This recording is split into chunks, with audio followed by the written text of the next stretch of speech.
परंपरेनुसार शेतीशाळा आयोजन आणि आपला जो नेहमीचा क्रॉपसॅप प्रकल्प आहे या दोन्ही विषयांची उजळणी प्रशिक्षण खरीप हंगामाच्या सुरुवातीला घेण्याबद्दल सूचना माननीय आयुक्त यांनी केलेल्या आहेत. त्यानुसार आम्ही आमचं शेड्यूल मध्ये थोडा चेंज करून रुटीन ट्रेनिंग बाजूला ठेवून हे ट्रेनिंग आपण आयोजित करतो. तर या 3 दिवसीय कार्यक्रमामध्ये आपले 6 पिरियड असणार आहेत. बाकी ऑनलाईन ट्रेनिंग बद्दल सर्व सूचना आपण सर्वांना माहित आहेतच. आपण सतत ऑनलाईन ट्रेनिंग घेतच असतो.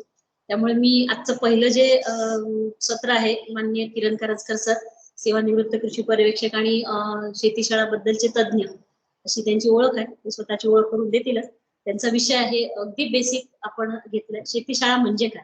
काही लोक नव्यानं रुजू झाले असतील किंवा काही दुसऱ्या काम हाताळत असताना त्यांच्या कदाचित उजळणीची गरज त्यांना वाटत असेल, म्हणूनच आजचा हा सगळा आजपासून 3 दिवस हा सगळा प्रपंच आपण सांभाळणार आहे. तर यामध्ये विविध तज्ञ येणार आहेत आपल्यासमोर. आपली शेतीशाळा संदर्भातले काही ट्रॅडिशनल किंवा काही नव्यानं उद्भवलेले प्रश्न असतील ते आपण कारंजकर सरांशी बोलूया. शेवटचे 10 मिनिटं इंटरॅक्टिव्ह राहील, परंतु मध्येही कारंजकर सर आपल्याला काही प्रश्न विचारतील त्यावेळी आपण अटेंटिव्ह असलाच पाहिजे. तर आपण फार वेळ न घेता, आधीच ऑलरेडी आपण 15 मिनिटं लेट आहोत, फार तुमचा वेळ न घेता मी कारंजकर सरांना इसमें क्या है कारंजकर सरांना विनंती करते की सर आपण आपलं प्रशिक्षण सुरू करावं. सर्व उपस्थित प्रशिक्षणार्थींचा आणि कारंजकर सरांचं मी पुनश्च एकदा आभार मानते. त्यांनी त्यांच्या वेळातला वेळ काढून इथे आला त्याबद्दल सर, आणि आपणास आव्हान करते की तुम्ही तुमचं ट्रेनिंग सेशन सुरू करावं. धन्यवाद. धन्यवाद मॅडम. मॅडमचे रामजीचे धन्यवाद मानू. आणि आपल्या या प्रशिक्षणाला जे आज आपली शेतकऱ्यांची शेतीशाळा म्हणजे काय हे आपल्या प्रशिक्षणाचा आजचा टॉपिक आहे. तर या प्रशिक्षणामध्ये आपल्या सर्वांचं 23 जण जॉईन झाले, 22 आहे ना, 32 जण आहेत. ही लिस्ट नाही राहिली पडणे की तो शेतकरी शेतीशाळा म्हणजे काय या प्रशिक्षणामध्ये आपल्या सर्वांचं खूप खूप मनापासून हार्दिक स्वागत करतो.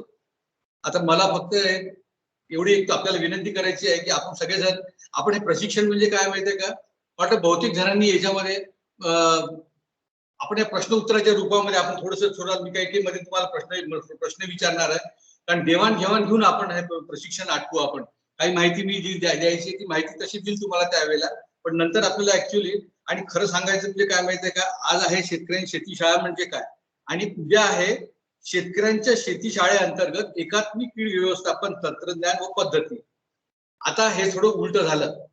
आता मला कल्पना नाही तुमच्या जितके तुम्ही 32 जण जे जॉईन झाले आहात या 32 जणांमधून कोणी टीओएफ केलंय का, ट्रेनिंग ऑफ फॅसिलिटेटर? कृपया ज्यांनी केलाय त्यांनी आपला म्यूट करा. सर मी केलेलं आहे. सांगा. कारंजकर सर मी केलेलं आहे. आंभोरे बोलतो. कोणी? संतोष राठोड कोणी केलाय का? आंभोरे. हा सर मी पण केलाय. हा आंभोरे मी केलेलं आहे.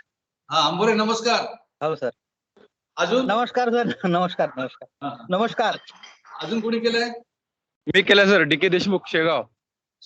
डीके देशमुख. हो बरोबर आहे. वा.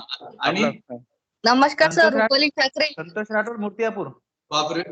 मूर्तिजापूर कोण? संतोष राठोड. अरे बापरे. संतोषजी तुम्ही केलं का? हो ना, तुमच्या केलाय सर. हो बरं. धन्यवाद. आणि रुपाली तुझंही पण खूप खूप स्वागत प्रशिक्षणामध्ये. तुम्ही पण चांगली होती त्यावेळेला. तर बरेच जण हा बोला. धन्यवाद म्हटलं. हो धन्यवाद. तर बरेच जण तुम्ही टीओएफ केलेला, त्याच्यामुळे मी हा जो फरक पडला हा तुमच्या लक्षात आला असेल. मी का बरं म्हटलं तर संतोषजी तुम्हाला लक्षात असेल की आपण आधी घेतो एकात्मिक कीड व्यवस्थापन आणि मग त्याच्या खरं वास्तविक फायदा काय आहे माहितीये का, की शेतकऱ्यांची शेतीशाळा हा जो कन्सेप्ट आहे हा कन्सेप्ट ह्या एकात्मिक कीड व्यवस्थापन अंतर्गत आहे. म्हणून आता हे झालं यांचं थोडंसं इथे गडबड, पण सुरुवातीला आधी आपण हे घेतलं असतं शेतकऱ्यांची शेतीशाळा अंतर्गत एकात्मिक कीड व्यवस्थापन जर आपण आधी घेतलं असतं तर तुमच्या खूप लक्षात आलं असतं चांगल्यापैकी. आणि शेतकऱ्यांची शेतीशाळा म्हणजे काय, मग त्याच्यानंतर आपण या एकात्मिक कीड व्यवस्थापन अंतर्गत आपली शेतीशाळा आहे हा कन्सेप्ट पूर्ण त्याच्या अंतर्गत आहे. म्हणजे शेतीशाळा का आली, त्याच्या अंतर्गतच आली आहे एकात्मिक कीड व्यवस्थापन. तर आपण आता आपल्या प्रशिक्षणाला सुरुवात करू. बरेच जण टीएफ झालेले आहेत. तर मी जो फरक सांगितलेला आहे तो आला ना लक्षात रुपाली, संतोष? हॅलो, हा सर आला ना मी सांगितलेला फरक हा लक्षात? हा सर. हा, आयपीएम आधी घ्यायला पाहिजे आणि मग आपण शेती शाळाकडे यायला पाहिजे. तर आयपीएमच्या पद्धती काय वगैरे, तर त्याच्यापैकी अंतर्गत आयपीएम अंतर्गत शेती शाळा हे लक्षात ठेवायचं. आणि सुरुवातीला मी सांगतो तुम्हाला, पहिले आयपीएम अंतर्गत होतं, मग आपण आपल्या टीएफ ज्यावेळेला संतोषजीची बॅच होती किंवा रुपालीची बॅच होती, त्यावेळेला ज्यावेळेला आम्ही टीएफ केलं त्यावेळेला आयपीएम होतं. पण तुमच्या ज्यावेळेला जे हे होतं म्हणजे सहाव्या बॅच पासून टीएफच्या, त्यावेळेला आयसीएम म्हणजे इंटिग्रेटेड क्रॉप मॅनेजमेंट अंतर्गत आपण शेती शाळा घेत होतो. हा लक्षात ठेवा, बेस आहे त्याचा. हा सगळ्यात जर कोणता बेस असेल तर हा बेस आहे की एकात्मिक कीड व्यवस्थापन किंवा एकात्मिक पीक व्यवस्थापन. नंतर आपण आयपीएम ला आयसीएम म्हणायला लागलो सहाव्या बॅच पासून. म्हणजे सहावी बॅच म्हणजे 2006-07 पासून आपण त्याला आयसीएम म्हणायला लागलो आपण. हे तुमच्या मुख्य डोक्यात सगळ्यात पहिले हा कन्सेप्ट, शेती शाळेचा कन्सेप्ट ठेवण्याच्या आधी पण हा प्रत्येकाच्या लक्षात हा कन्सेप्ट असला पाहिजे की एकात्मिक कीड व्यवस्थापन किंवा एकात्मिक क्रॉप मॅनेजमेंट म्हणजे आयसीएम, ह्या गोष्टी लक्षात राहिल्या. याच्या अंतर्गत शेती शाळा आहे असो. परंतु आता मग आपण आजचं जे प्रशिक्षण रामेतील हे केलेलं आहे शेतकऱ्यांची शेती शाळा. तर शेतकऱ्यांची शेती शाळा, मला तर असं वाटतं तर बहुतेक जण तुम्ही सगळेजण टीएफ केलेले आहे, शेती शाळा घेतलेल्या आहे.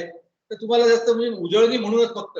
बरं मला सांगा, याच्यात नवीन लोक कोण आहेत की ज्यांना बाबा असं हे आवश्यक आहे, म्हणजे थोडं डिटेल, म्हणजे मला तसं ट्रेनिंग घेता येईल. किती लोक नवीन आहे? तुम्ही आपला माईक म्यूट करा आणि सांगा तसं.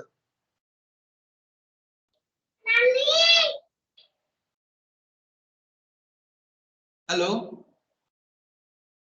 अमोल. Hello sir. हा, माझ्या मते कोणीच नवीन नाही आहे, सगळे टीएफ झालेले आहे. कारण ऑफिस मधून माहितीच त्यांनी टीएफ झालेल्याची मागितली होती. असं आहे का? मग उजळणी आहे. उजळणी आहे, सगळ्यांचे टीएफ झालेले आहे.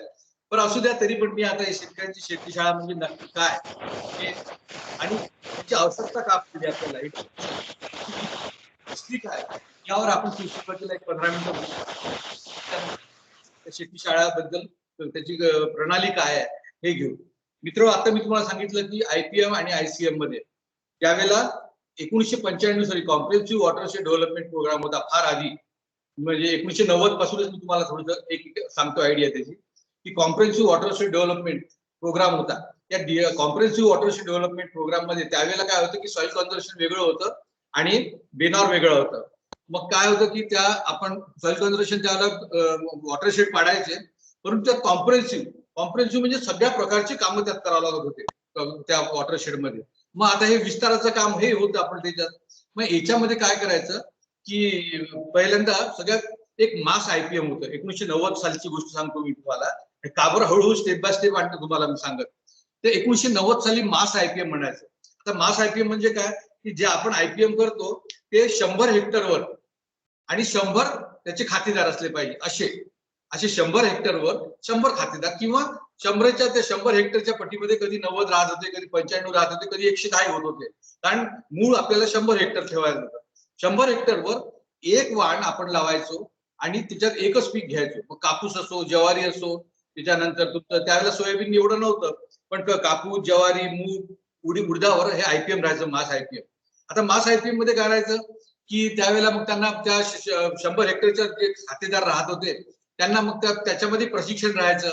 प्रशिक्षण आलं तर त्यांना त्याच्यामध्ये आपण त्यांना इनपुट द्यायचो, बियाणं, औषधं, खतं, हे सगळं आपण त्यांना त्या 100 हेक्टरच्या आयपीएम मध्ये त्यांना द्यायचो आपण.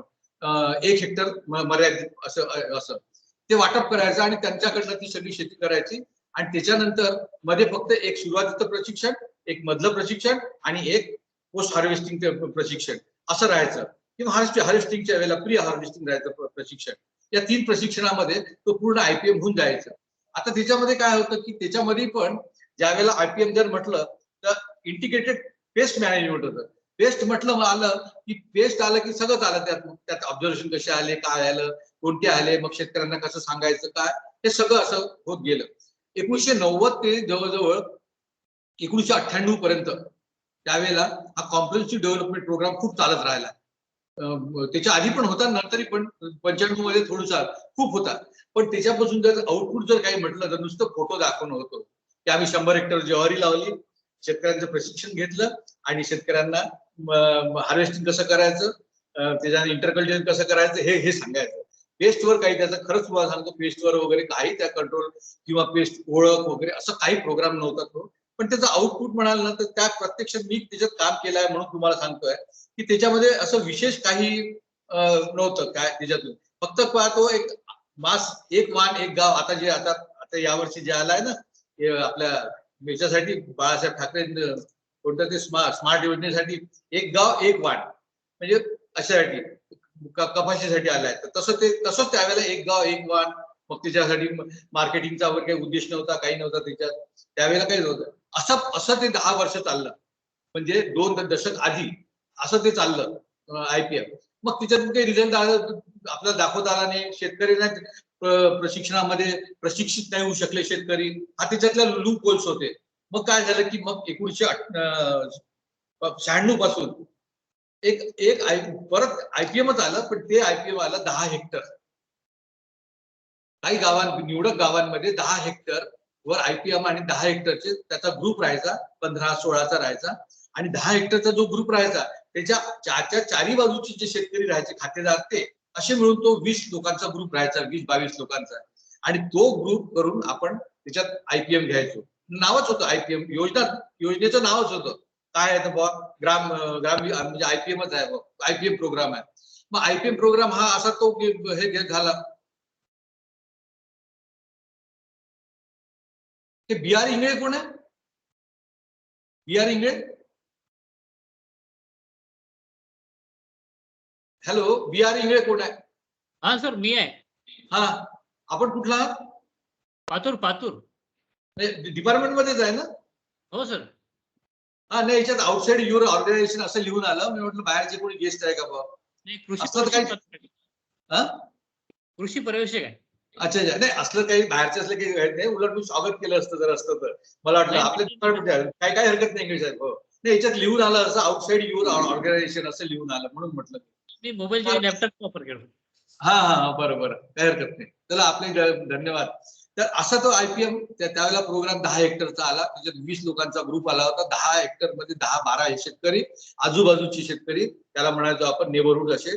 तर ते शेतकरी म्हणून 20 लोकांचा प्रोग्राम घ्यायचो IPMचा. पण त्याच्यामध्ये थोडी सुधारणा झाली. त्याच्यामध्ये पण आपण आउटपुट म्हणजे त्यांना हे देत होतो, इनपुट देत होतो, आपण बियाणं देत होतो, औषधं खतं देत होतो, त्यांचे प्रशिक्षण देत होतो. पण त्याच्यामध्ये हा एक कन्सेप्ट आला की त्याच्यामध्ये आपल्याला निरीक्षणं कशी घ्यायची आणि कशाची घ्यायची निरीक्षण हे त्याच्यात आलं. म्हणून आता त्याच्यात निरीक्षण घेत असताना काय झालं की आता त्यावेळेला पण आम्ही होतो. आता आम्हाला पण काही, आपण जरी BSc MSc मध्ये ते एंटॉमॉलॉजी शिकलो होतो, एवढं काही आपल्याला ओळख नव्हती ना, आजही एवढी ओळख नाही त्या एंटॉमॉलॉजी सारखी, की जे आहे ती आपल्या कामापुरती आहे आणि कामापुरती असावी आपल्यासाठी.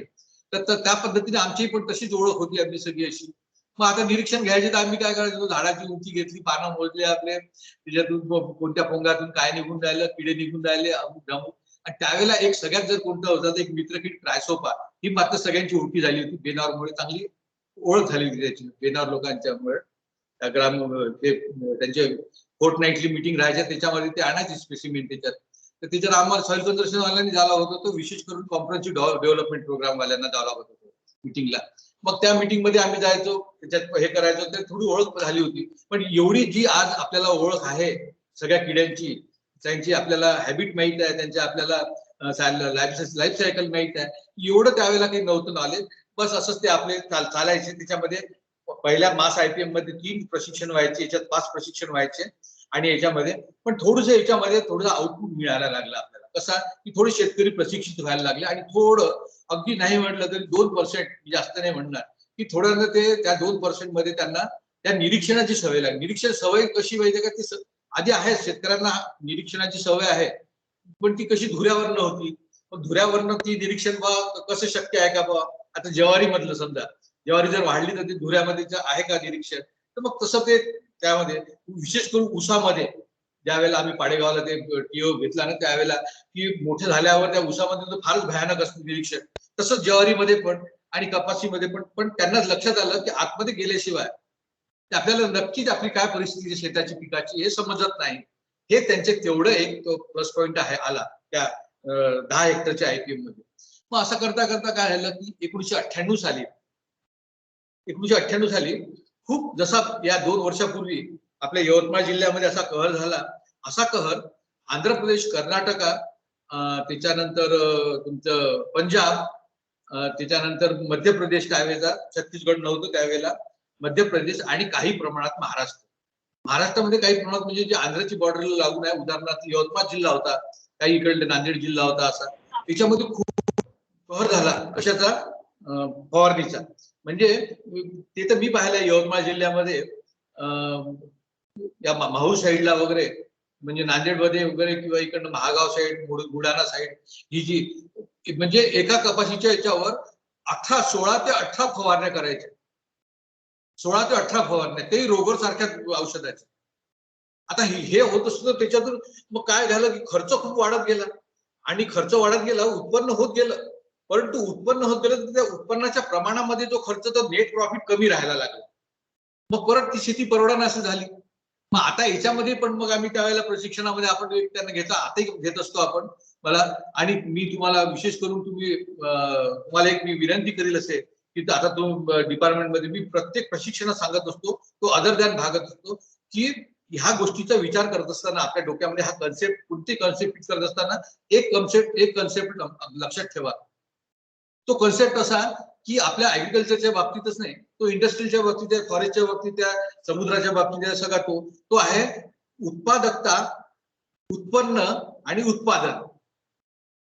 उत्पादकता, उत्पादक आणि उत्पन्न या 3 गोष्टी ह्या खूप कन्फ्युज करणाऱ्या गोष्टी आहेत.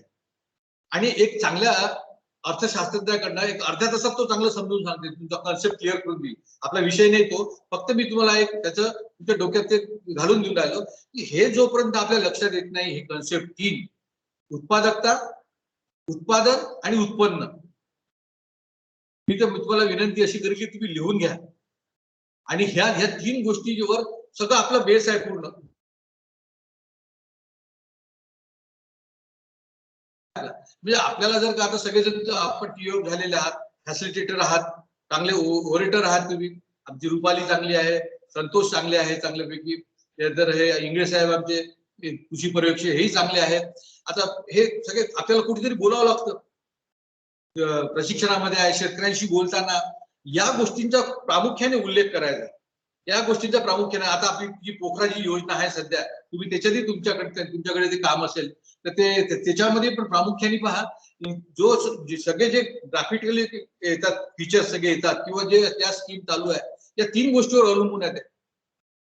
परत एकदा सांगतो, उत्पादकता, उत्पादन आणि उत्पन्न या 3 गोष्टीवर. तर अशा पद्धतीचं उत्पन्न कमी जर झालं, नेट प्रॉफिट झालं, उत्पन्न म्हणजे नेट प्रॉफिट, तो जर का आपल्याला त्या प्रमाणामध्ये खर्चाच्या प्रमाणामध्ये कमी झाला तर मग ते परवडायला होते का मला सांगा. 1 लाख रुपये खर्च करायचे आणि 10,000 रुपये नेट प्रॉफिट घ्यायचा, मग आपल्याला त्या 6 महिन्याच्या व्याजाला तरी परवडते का, एक उदाहरणार्थ तर नाही परवडत. म्हणून मग आपल्याला ठरवता आलं पाहिजे की आपल्याला नक्की किती खर्च करायचा, काय खर्च करायचा. मग असा अमाप खर्च होत होता 1996 सालापासून. आणि आंध्रमध्ये तर विचारूच नका तुम्ही, म्हणजे एक मॅक्झिमम रेकॉर्ड असा आहे 28 फवारणी मॅक्झिमम रेकॉर्ड कपाशीवर. आणि कपाशी जी व्हायची त्यांची ती एक 4.5-5 फूट. आता मागच्या 2 वर्षापूर्वी आपण यवतमाळला चित्र पाहिलं, यवतमाळ जिल्ह्यामध्ये एक हाहाकार माजला होता, तर तो तिच्यामुळे. आणि मग काय ते असं 5-5.5 फूट अशी फवारणी करायची उंचात हे करून, तर ते मोठं कठीण जात होतं ते काम. आणि ते सगळं त्याचा काय म्हणतात त्याला, तर तो इफेक्ट होत होता सगळा मानवी शरीरावर तर होतच होता, पर्यावरणावरही होत होता आणि त्यांच्या उत्पन्नावरही झाला या गोष्टी. मग हे सगळं लक्षात आलं गव्हर्नमेंट ऑफ इंडियाच्या. आणि सोबतच हे सगळा डाटा आपल्याला आपली जशी एक आरोग्य संघटनेची किंवा व्यापारांची संघटना आहे, जागतिक संघटना WTO वर्ल्ड ट्रेड ऑर्गनायझेशन, जसं हेल्थ लोकांची आहे म्हणजे आरोग्याची, ज्याला म्हणतात आजकाल टीव्हीवर रोज तुम्ही ऐकत असाल हूचं नाव, जागतिक आरोग्य संघटना म्हणजे वर्ल्ड हेल्थ ऑर्गनायझेशन. अशीच एक आपली कृषीची एक आपली संघटना आहे, आता सगळ्यांना हे माहित असेल, FAO food and agriculture organization, ही एक जागतिक संघटना आहे FAO. आता यांच्या जेव्हा हा प्रत्येक देशातला डाटा जात असतो, हा विशेष करून जे आपले दक्षिण आशियाचे जे देश आहेत आपले भारत, पाकिस्तान, इंडोनेशिया, बांगलादेश, श्रीलंका, चीन, भूतान, हे असे जे देश आहेत, याला दक्षिण आशियाई देश म्हणतात, ते या सदर्न देशातल्या मधले यांचा विशेष करून तो डाटा, की त्या ठिकाणी हा खप, जे पेस्टिसाइडचा खप जिथे होतो तो डाटा FAO ला जात असतो. तो डाटा त्यांच्याकडे गेला आणि 98 सालची गोष्ट आहे. आणि तो 98 साली डाटा गेल्यानंतर मग FAO ने असं केलं की बाबा इथे आपल्याला काहीतरी हा जो पेस्टिसाइडचा जो इतका असा अतिरेक होऊन राहिला, वापर होऊन राहिला, किंवा खतांचाही पण अतिरेक जो होऊन राहिला होता, तर त्याच्यासाठी आपल्याला या साऊथ एशियन कंट्रीज मध्ये आपल्याला काहीतरी काम करायचं आहे. आणि काम करायचं आहे म्हणून त्यांनी गव्हर्नमेंट ऑफ इंडियाच्या मार्फत आंध्र प्रदेश, कर्नाटक आणि तामिळनाडू, महाराष्ट्र या 4 राज्यांमध्ये, महाराष्ट्रामध्ये तरी खूप लेट आले, परंतु 98 सालीच आंध्र प्रदेश आणि कर्नाटकमध्ये आणि तामिळनाडूमध्ये त्यांचं काम सुरू झालं. आता काम सुरू झालं, काम कसं मी महाराष्ट्राच्या बेसवर सांगतो. महाराष्ट्रामध्ये काय झालं की 99 साली त्यांचं काम सुरू झालं आणि महाराष्ट्रामध्ये त्यांनी 2 जिल्हे घेतले, जळगाव आणि Nanded.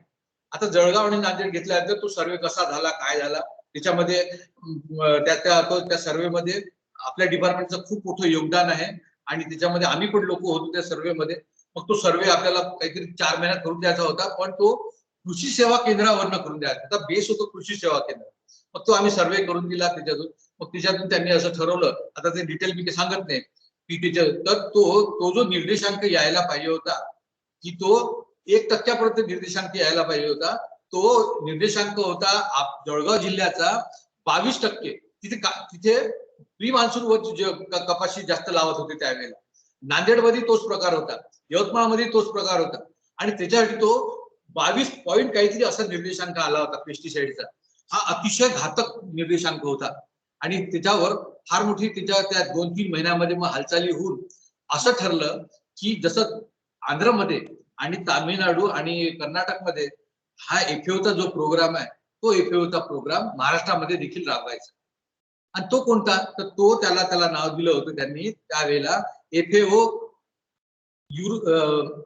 European country IPM programme for cotton in Asia.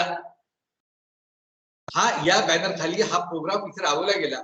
Farmers field school FFS असा हा प्रोग्राम राबवला गेला आणि तो राबवत असताना तो 2000 साली 99 ते 2000 आणि 2000 साली हा कार्यक्रम अकोला आपल्या डॉक्टर पंजाबराव देशमुख कृषी विद्यापीठामध्ये हा कार्यक्रम TOFचा सगळ्यात पहिली बॅच तिथे राबवली गेली. ती बॅच राबवल्यानंतर त्या ठिकाणी हा जो IPMचा शेतीशाळाचा जो कार्यक्रम होता, तो कार्यक्रम त्या ठिकाणी तो राबवला गेला. आता शेतीशाळा या TOF मध्ये राबवल्या गेला. आता मी का बरं एवढं सांगतोय की शेतकऱ्यांची शेतीशाळा म्हणजे काय, आज आपल्याला हे पाहायचं आहे. शेतकऱ्यांची शेतीशाळा मग आता असं लक्षात आलं की युरोपियन कंट्रीच्या की बाबा आपण आजपर्यंत शेतकऱ्यांना खूप अशा टेक्नॉलॉजी दिल्या, आपण तंत्रज्ञान खूप दिलं. म्हणजे अगदी राईट फ्रॉम मी तुम्हाला 85 पासून सांगतो तुम्हाला, 85च्या आधीपासूनही आपण दिलेलं तंत्रज्ञान आहे काही, की ज्यावेळेला हरित क्रांती 1 वसंतराव नाईक आपले मुख्यमंत्री असताना, कैलासवासी वसंतराव नाईक, त्यावेळेची जी हरित क्रांती होती, ती हरित क्रांती, त्याच्यानंतर एक दुसरी हरित क्रांती आली आणि आता परत तिसरी हरित क्रांती येण्याच्या विचार आहे. तर ती हरित क्रांतीच्या वेळेला जे आपलं तंत्रज्ञान दिलं होतं, आपण हायब्रिड, संकरित वाण आणि रोगर हे आपण घरोघरी जे पोहोचून दिलं होतं, त्याचा जो रिझल्ट होता त्या हरित क्रांतीपासून, तर तेव्हापासून याचा विचार केला गेला की आपण तंत्रज्ञान खूप दिलं आपण शेतकऱ्यांना, वाद नाही, आपण खूप चांगल्या पद्धतीने कामही केले डिपार्टमेंटनी, काही प्रश्नच नाही. आजही तुम्ही लोक चांगलंच काम करतात, याबद्दलही वाद नाही. जर चांगलं नसतं काम केलं तर पोखरासारखी योजना इतक्या चांगल्या कमी दिवसामध्ये चांगल्या पद्धतीचं आउटपुट नसतं मिळालं. आपण लोकही खूप चांगल्या पद्धतीने काम करत आहात. आम्ही लोकांनी पण चांगले मेहनतीने काम केलं, DOCनी काम केलं, आमच्या आधीच्या लोकांनी केलं, आता आमच्या नंतरचे लोक तुम्ही करून राहिलात, करणार आहात, सगळं ठीक आहे. आणि हे करत असताना आपण काय केलं, फक्त तंत्रज्ञान दिलं लोकांना, शेतकऱ्यांना. आणि हे लक्षात आलं, त्या मी तुम्हाला हरित क्रांतीचा जो उल्लेख केला तो लक्षात आल्यानंतर काय की तंत्रज्ञान देत असताना फक्त भाषण केले हो आपण, आणि खरोखर भाषण केले आपण. मग आता भाषण काय, या कानाने ऐकायचं आणि या कानाने ते सुटून जायचं. आता मग त्याच्यामध्ये काय की मग त्याच्यात मेथडॉलॉजी पण आली पाहिजे ना. जर प्रशिक्षणामध्ये मेथडॉलॉजी आली असेल, मला आता आठवत नाही ते तुमच्या 32 लोकांपैकी कोणी त्यावेळेला होतं का, तर ही गोष्टी मला वाटते गोष्ट 1993-94 यवतमाळ जिल्ह्यामध्ये आर्मी रोडला बेसखेडा म्हणून गाव आहे मोठं, तिथे फार मोठा कार्यक्रम झाला होता. फार मोठा म्हणजे सांगायचं म्हणजे 10,000 शेतकरी आणि जवळजवळ 25 फॉरेन डेलिगेशन, 25 देशाचे डेलिगेशन आणि महाराष्ट्रातले अगदी राईट फ्रॉम कमिशनर टू अगदी राईट फ्रॉम असिस्टंट पर्यंत सर्व कर्मचारी अधिकाऱ्यांसाठी असा फार मोठा कार्यक्रम होता तो. म्हणजे तो कार्यक्रम बेसखेडा ना हे होता, काय बा त्याला शेतकरी असं नाव होतं त्याला, ग्राम शेतकरी काहीतरी नाव त्याला, बेसखेडा नावाने प्रसिद्ध. म्हणजे 5-5 एकरचे 3 ठिकाणी मला ते प्लॉट करावं लागले होते म्हणजे पार्किंगसाठी. याचा विचार करा आता, 15 एकर जागा पार्किंगला केली होती तयार. तर ते मंडप किती असेल काय असेल सगळं असा तो फार मोठा FAOचा कार्यक्रम होता आणि कर्मधर्म मी त्याचा कॉर्डिनेटर होतो. म्हणून मला हे सगळं सांगायचं म्हणजे त्यावेळेला की त्याची मेथडॉलॉजी कशी हे ठरवली. तर त्या ठिकाणी एक पी पीटर म्हणून आले, पी पीटर हे FAOचे त्याला टेक्निकल ऑफिसर होते. मग त्यांनी फार चांगल्या पद्धतीने तुम्हाला सांगितलं त्या प्रशिक्षण त्या ह्याच्यामध्ये मेळाव्यामध्ये शेतकऱ्यांच्या, की आपण शेतकऱ्यांना आपण आजपर्यंत सगळं तंत्रज्ञान दिलं हे दिलं, परंतु शेतकऱ्यांनी जोपर्यंत एक असं म्हणतात की त्याच्यामध्ये मी पाहिलं ते एकदा पाहिलं की मी विसरून जातो, एकदा ऐकलं की या कारणाने ऐकते या कारणाने सोडून जातो. परंतु मी जेव्हा ते प्रत्यक्ष माझ्या हाताने काही करेल, लर्निंग बाय डुईंग जेव्हा माझ्याकडे होईल त्यावेळेला मला त्यातल्या कोणत्या अडचणी आहेत काय त्यावेळेला जर माझी ती ओळख झाली त्या लर्निंग बाय डुईंग करत असताना स्वतः हाताने काम करत त्यावेळेला मग माझ्या डोक्यामध्ये ते नेहमीसाठी फिट राहते. मग असं तंत्रज्ञान डोक्यामध्ये फिट राहायसाठी म्हणून आता पहा आपण म्हणजे खरोखर रामेतीचे खूप आभार मानावं लागेल. यवतमाळ जिल्ह्यामध्ये जो कार्य हे झाला होता 2 वर्षापूर्वी, तर त्यानंतर जवळजवळ नाही म्हटलं ना तर 30-35 असे कार्यक्रम घेतले होते आपण की फवारणी हाताळताना ह्या वेळची काळजी किंवा होणारे परिणाम असे आपण प्रशिक्षण 1-1 दिवसाचे घेतले होते. त्यावेळेला मग त्या प्रशिक्षणामधून नंतर आपण अगदी महसूल विभागाचे लोक आपल्यामध्ये सामील झाले होते. मग त्यांनाही पण प्रशिक्षण दिलं होतं. त्यांनाही प्रशिक्षण आपल्या डिपार्टमेंटला त्या लोकांना प्रशिक्षण. मग त्यावेळेला ज्या लोकांना आपण म्हटलं की ज्यावेळेला इथे त्यांना आपण नोझल दाखवले, नोझल किंवा तणनाशकाचं नोझल कोणतं असतं, त्याच्यानंतर सायपरमेथ्रिनचे सारखे जे घटक असतात जो त्याचे नोझल कोणते वापरायला पाहिजे किंवा इमिडोक्लोप्रिडचे नोझल असतात सुरुवातीचे ते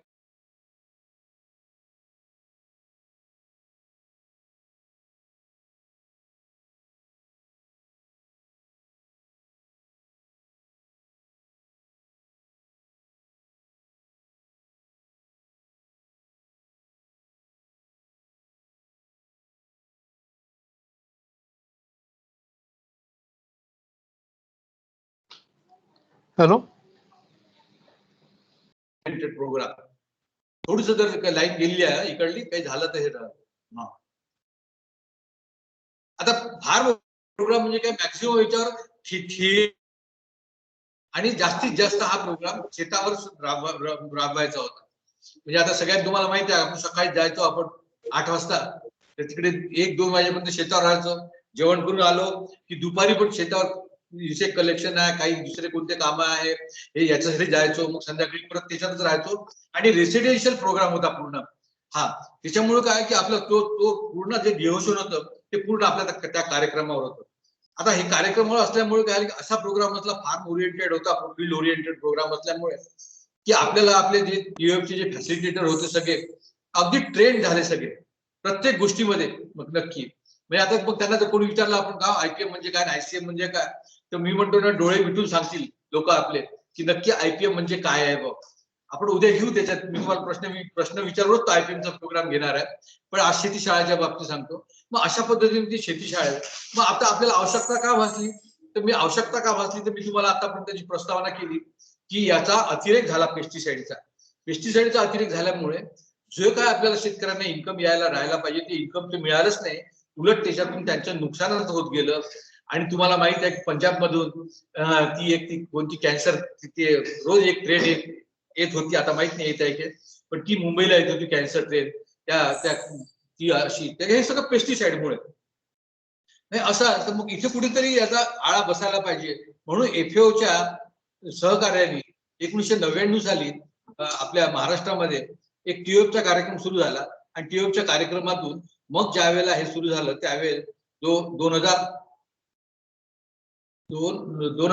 मध्ये संपला तो कार्यक्रम आणि 2000 ते 2001 मध्ये मग आपले जे बाकी विद्यापीठ आहेत दापोली, परभणी, राहुरी या ठिकाणी हा प्रोग्राम इंट्रोड्यूस करायचा होता महाराष्ट्रामध्ये. त्या ठिकाणी पण ते त्या ठिकाणी आपण हे केलेलं आहे. नंतर मग केव्हीकेला आणले आमचे संतोष राठोड केव्हीकेचेच आहेत.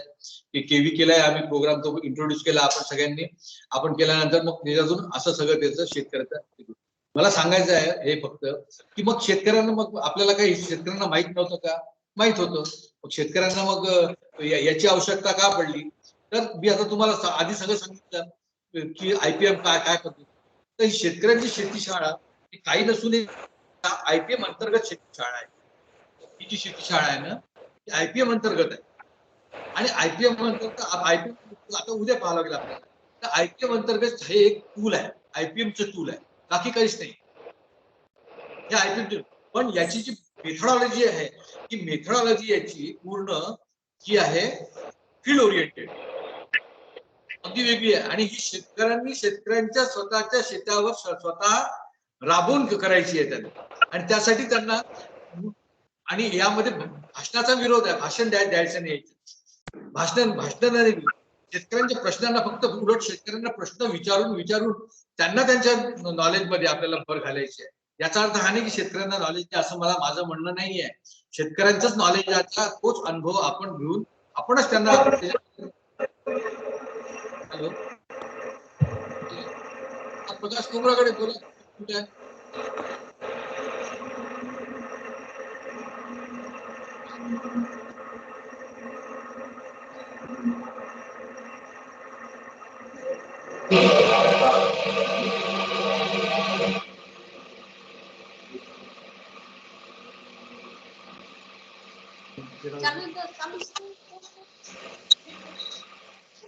आवाज काय काय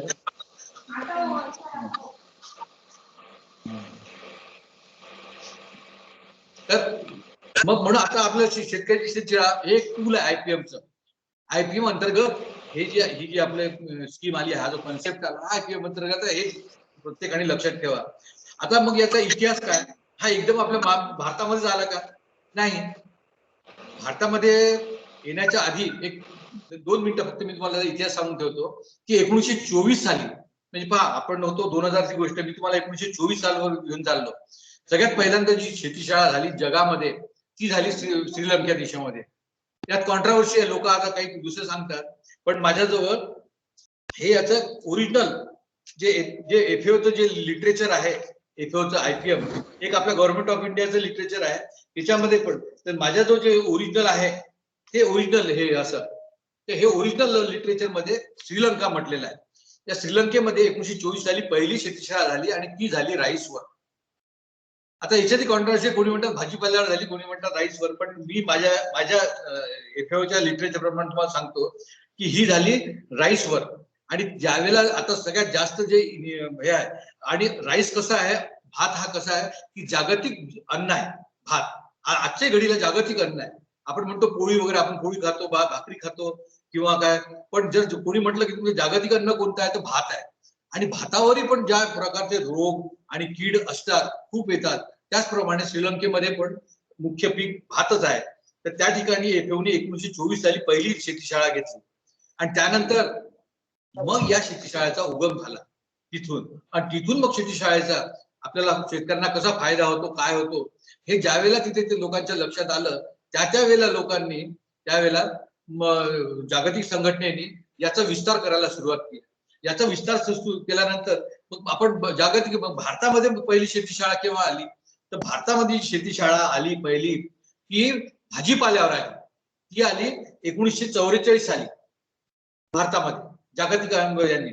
आणि मग त्यांनी 44 नंतर मग जेव्हा आली ती एकदम 60 पासून रेग्युलर शेतीशाळा सुरू झाली भात आणि भाजीपाल्यावर. भाजीपाल्यामध्ये विशेष करून वांगी टमाटे आणि तुमचं पालेभाज्या यावरच्या या शेतीशाळा राहत होत्या. आणि ह्या शेतीशाळा भाजीपाल्या आणि त्यानंतर मग जी पहिली जी शेतीशाळा झाली आपली महाराष्ट्रामध्ये ती झाली नाही, भाजीपाल्यावर झाली होती महाराष्ट्रामध्ये, पण राईसवरही झाली होती. पण जी रितसर जी व्हायला पाहिजे मुख्य पिकांवर ती कपाशीवर झाली. सगळ्यात पहिली शेतीशाळा 2000 मध्ये 2000 मध्ये पहिली अकोला जिल्ह्यातल्या कानेरी सरप म्हणून जे गाव आहे या ठिकाणी 2000 साली पहिली शेतीशाळा झाली महाराष्ट्रामध्ये कापसावर. आणि त्यानंतर मग आपल्या महाराष्ट्रामध्ये त्याचा विस्तार भारतामध्ये, आंध्रमध्ये, कर्नाटकमध्ये, तामिळनाडू सुरू झाल्या होत्या कापसावरच्या. पण महाराष्ट्रातलं मी तुम्हाला सांगतो की अकोला जिल्ह्यातल्या बार्शी टाकळी रोडवर जे कानेरी सरप नावाचं जे गाव आहे त्या ठिकाणी पहिली शेतीशाळा जी महाराष्ट्रात झाली ती 2000 साली झाली. 2000 साली. आणि त्यानंतर मग याचा जो विस्तार झाला हा त्याचा इतिहास की बा शेतीशाळेची आवश्यकता का पडली. तर आपण तंत्रज्ञान दिलं, तुम्हाला सांगितलं. ते तंत्रज्ञान देत असताना आपण त्याच्या आणखीन एक तुम्हाला त्यात पॉईंट ऍड करून द्यायचा आहे मला की तंत्रज्ञान आपण दिलं. आपण तंत्रज्ञान दिल्यानंतर काय करतो की भाषण करतो किंवा त्याची पद्धत थेअरी वगैरे भाषण देतो.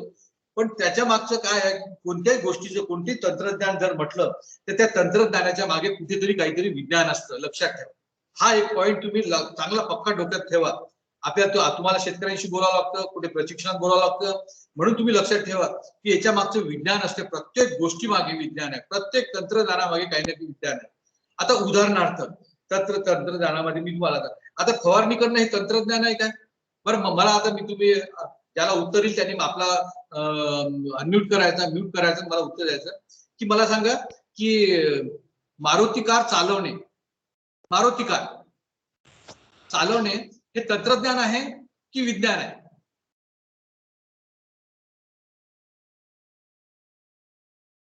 सांगा कोणाला उत्तर. हो नाही, काही लाजू नका, सांगा. तंत्रज्ञान. हा, तंत्रज्ञान. मारुती कार चालवणे तंत्रज्ञान. कोण बोललं? तंत्रज्ञान आहे, तंत्रज्ञान. हो, कोण बोललं? जाधव बोलले का? हा, जाधव. मग आता जाधव साहेब असं सांगा मला की मारुती कार बनवणे हे तंत्रज्ञान आहे की विज्ञान आहे? हे पण तंत्रज्ञानच आहे. हे तंत्रज्ञानच आहे. म्हणजे तुमच्या म्हणण्याप्रमाणे याच्यामध्ये विज्ञान नाहीच आहे काही, कारण त्याच्यामध्ये स्किल आलं की नाही. स्किल ही वेगळी गोष्ट आहे, पण विज्ञान आहे का? मग त्याच्या विज्ञान नाही आहे तुमच्या म्हणण्याप्रमाणे. जाधव साहेब असं नाही. हा, बोला. विज्ञान पण आहे ना, पूरक आहे ना, कारण अगोदर विज्ञान नंतर तंत्रज्ञान. आता हे पहिले अंडी की पहिले कोंबडा असं होईल, ते विषय वाढेल तसं नाही. पण तू हे लक्षात ठेवा, मी आता उत्तर देतो तुम्हाला की मारुती कार चालवणे हे विज्ञान आहे आणि मारुती कार बनवणे हे तंत्रज्ञान आहे. आलं का लक्षात? हो सर. मारुती कार चालवणे हे विज्ञान आहे, पण मारुती कार बनवणे हे तंत्रज्ञान आहे. अशाच पद्धतीचं फवारणी करणे हे तंत्रज्ञान आहे की विज्ञान आहे? तंत्रज्ञान आहे. बरोबर आहे. कोण बोलले? जाधव बोलले का? साकेत लांडे. हा, बरं. हे फवारणी करणे तंत्रज्ञान आहे तुमच्या म्हणण्याप्रमाणे. मग याच्यामागे विज्ञान काय आहे? त्याचा मॉलिक्यूल. Yes, correct. काय म्हटलं? कोण बोललं? साकेत लांडे सर. अरे बापरे, साकेत. ठीक आहे, लांडे. मंगरुळपीरवाले. हो सर. हा, मंगरुळपीरला जाय का अजून? हो सर, आता ट्रान्सफर झाली मंगरुळला. बरं, ठीक आहे. साकेत, खूप धन्यवाद. बरोबर, अगदी बरोबर बोलले की हे जे तंत्रज्ञान आहे त्याच्या मागचं विज्ञान मॉलिक्यूल म्हणजे त्यांनी अगदी चांगलं दिलं साकेतनी उदाहरण की त्याचं मॉलिक्यूल म्हणजे काय की जे आपण औषधं देतो, आपण जे घेतो, फवारतो याच्यामध्ये फवारणी यंत्रामध्ये, आणि ते जे औषध असतं ते औषध कोणत्या पद्धतीचं आहे, कोणत्या मॉलिक्यूलचं आहे, त्याचे मॉलिक्यूल कोणते आहेत त्याचे, आणि ते कोणत्या टेम्परेचरमध्ये असतं, कोणत्या टेम्परेचर राहायला पाहिजे, त्याचा सर्व्हायवल पर्सेंटेज किती आहे, हे सगळं हे विज्ञान आहे. म्हणजे प्रत्येक एक साधं जर आपण जर म्हटलं फवारणी करणे तर त्याच्या मागे देखील हे विज्ञान आहे. म्हणून मी एक उदाहरण दिलं, मी जास्त वाढवणार नाही, पण एक प्रत्येक कोणती तंत्रज्ञान तुम्ही सांगा एखादं, मी त्याच्या मागचं तुम्हाला विज्ञान सांगतो. मग काय जे आपण तंत्रज्ञान देत गेलो त्याच्या मागे आपण फक्त काय केलं, तंत्रज्ञान दिलं शेतकऱ्यांना, आपण विज्ञान दिलं नाही. म्हणून आपल्याला जे आपल्याला आउटपुट मिळायला पाहिजे होतं ते आउटपुट मिळत नाही गेले. परंतु आता आपण शेतीशाळा जेव्हापासून सुरू केली तर त्याच्या मागे आपण काय करतो, शेतीशाळेमध्ये आपण त्याच्या मागचं विज्ञान देतो. आपण काय करतो, आपण टेक्नॉलॉजी आपण तर प्रसार करतोच, जो आहे तो IPM ची जी टेक्नॉलॉजी आहे त्या IPM टेक्नॉलॉजीचा प्रसार करतो. पण त्या प्रत्येक टेक्नॉलॉजीच्या मागे काही ना काहीतरी विज्ञान आहे, तंत्रज्ञानाच्या मागे विज्ञान आहे. हे आपण शेतकऱ्यांना काम करत असतानाच आपण त्यांना त्याची जाणीव करून देतो की बाबा रे आपण आज आपण जे निरीक्षण करून राहिलो ते का करून राहिलो, मग सकाळच्याच वेळेला का निरीक्षण करतो, त्याच्या मागे विज्ञान आहे का काही. मग यावेळेला डवरणी झाली पाहिजे किंवा बियाणाला प्रक्रिया करूनच बियाण्याची पेरणी केली पाहिजे, याच्या मागे आहे का काही. हे तंत्रज्ञान झालं, हीच प्रक्रिया हे तंत्रज्ञान झालं. परंतु हे प्रक्रिया करूनच पेरणी करायला पाहिजे, या प्रक्रियेच्या मागे विज्ञान काय आहे. आपण हे आपण आता शेतकऱ्यांना सांगून राहिलो शेती शाळेमध्ये की बाबा रे जर आपण जर आता हे केलं की जमिनीमध्ये जो आपला फॉस्फेट आहे तो सॉल्युबल फॉस्फेट या PSB आपण लावतो, त्याला रायझोबियम काबर लावतो, ट्रायकोडर्मा काबर लावतो आपण. त्यानंतर केमिकल फवारणी केमिकल ट्रीटमेंट केव्हा करायची, त्याचा क्रम काय, किती वेळ आधी करायची, कुठे करायची, असं पेरणीच्या किती वेळ अगोदर, असं आपण त्यांना ते तंत्रज्ञान देऊ. आता मी डिटेल सांगणार नाही आता हे याच्यामध्ये, तुम्हाला सगळ्यांना ते माहित आहे. मग हे त्याच्या मागचं तंत्रज्ञान, आपण त्याच्या मागचे विज्ञान सांगतो त्यांना. विज्ञान सांगत असताना का बरोबर की बियाणाला लावूनच आपण हे सगळे औषधं लावतो, आपण जैविक फर्टिलायझर लावतो, हे ते बायो फर्टिलायझर का बरं लावायला पाहिजे, त्यांनी फायदा कसा होतो, का होतो, का बरं आपल्याला ती आज काळाची गरज झाली आहे. हे सगळ्या गोष्टी आपण त्यांना त्याच्या मागचं विज्ञान सांगून राहिलो आपण. त्यांना माहित होतं का, नाही तर शेतकरी म्हणजे साहेब ते कंपनीतून लावून येते, त्याच्यात एक लहानशी पुडी येते बियाण्यामध्ये, ती पुडी लावली तरी होते ती पुडी नाही होते, बरोबर आहे. परंतु त्याच्या सोबत हे बायो फर्टिलायझर का बरं पाहिजे, ट्रायकोडर्मा सारखं का बरं पाहिजे त्याच्यामध्ये का, हे आपण त्याच्या मागचं विज्ञान आपण सांगतो ना रुपाली सगळ्यांना. हो ती गायब नाही झाली पाहिजे म्हणून. रुपाली गेली वाटते. अर्चना ताई इसळ, अर्चना गेली नाही सर, आहे. कोण रुपाली आहे का. हो आहे. पोरी नावात मग मी गेला तर घरी असलं काय त्रास देते ना लेकरं. ते आधी दिसलंच मला, ते काहीतरी फोडणी बिंडी देऊन त्याला भाजी, म्हणून मी त्याला. नाही जेवणही झालं, सगळंच झालं.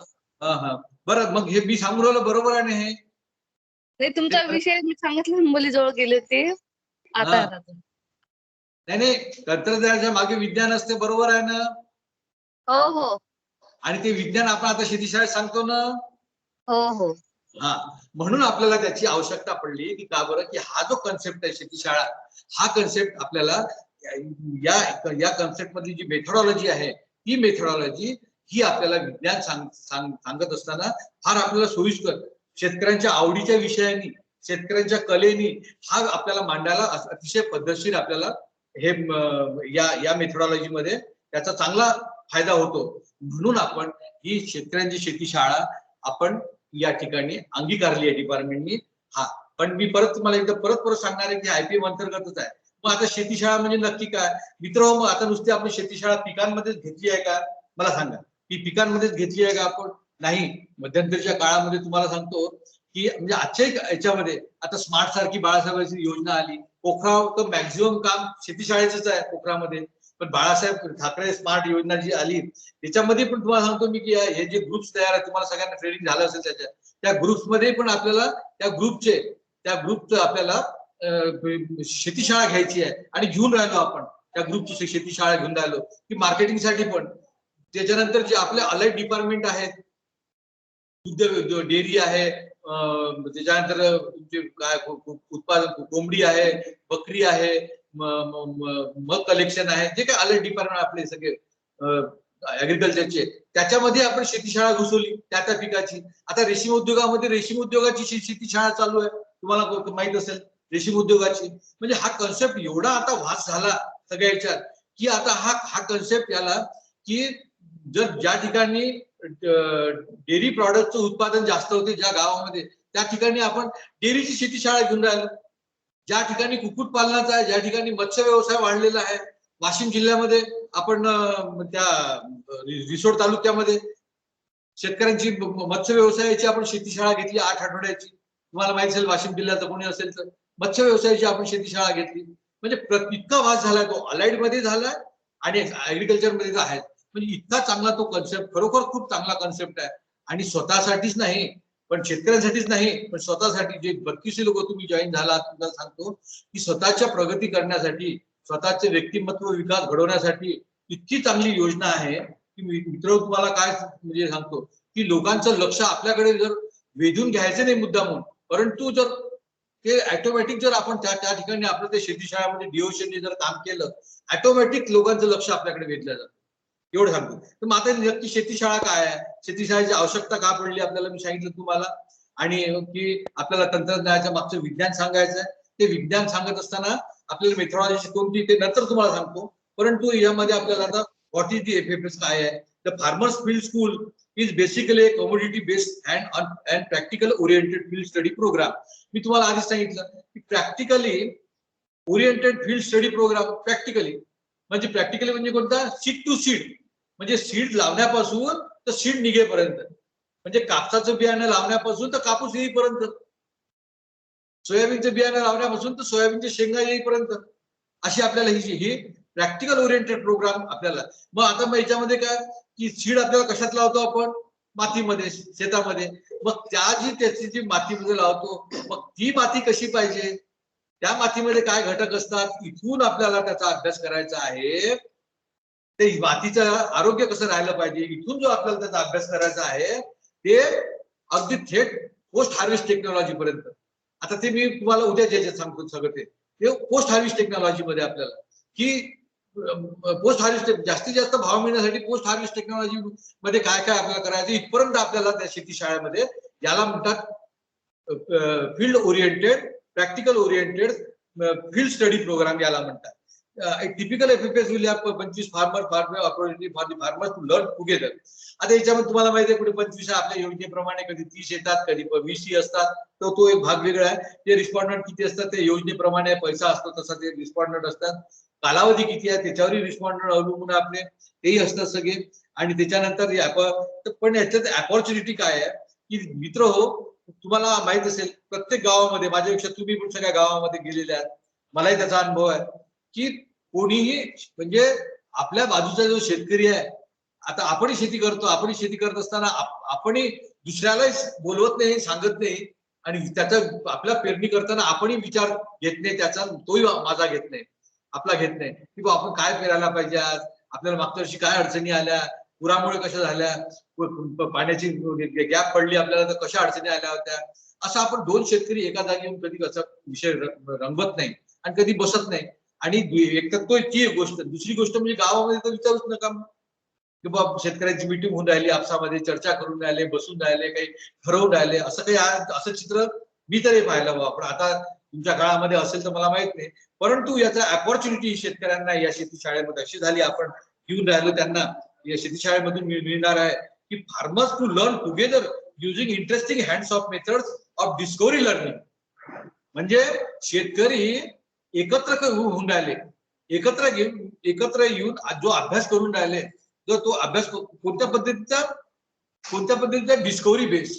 आता डिस्कव्हरी बेस काय आहे तर हे लक्षात ठेवा की सगळ्यात पहिल्यांदा डिस्कव्हरी बेस कोणता असेल, शेतकरी शेती शाळा म्हणजे काय, याची मेथोडॉलॉजी काय, तर मेन मेथोडॉलॉजी डिस्कव्हरी बेस आहे. आणि मी तुम्हाला आता डिस्कव्हरी बेस सांगितली. डिस्कव्हरी बेस म्हणजे काय, तर डिस्कव्हरी बेस म्हणजे मी तुम्हाला सांगितलं की if I learn it, if I see it, if I earn it. आता ते आपलं तुम्हाला माहिती इंग्लिश मध्ये सगळं.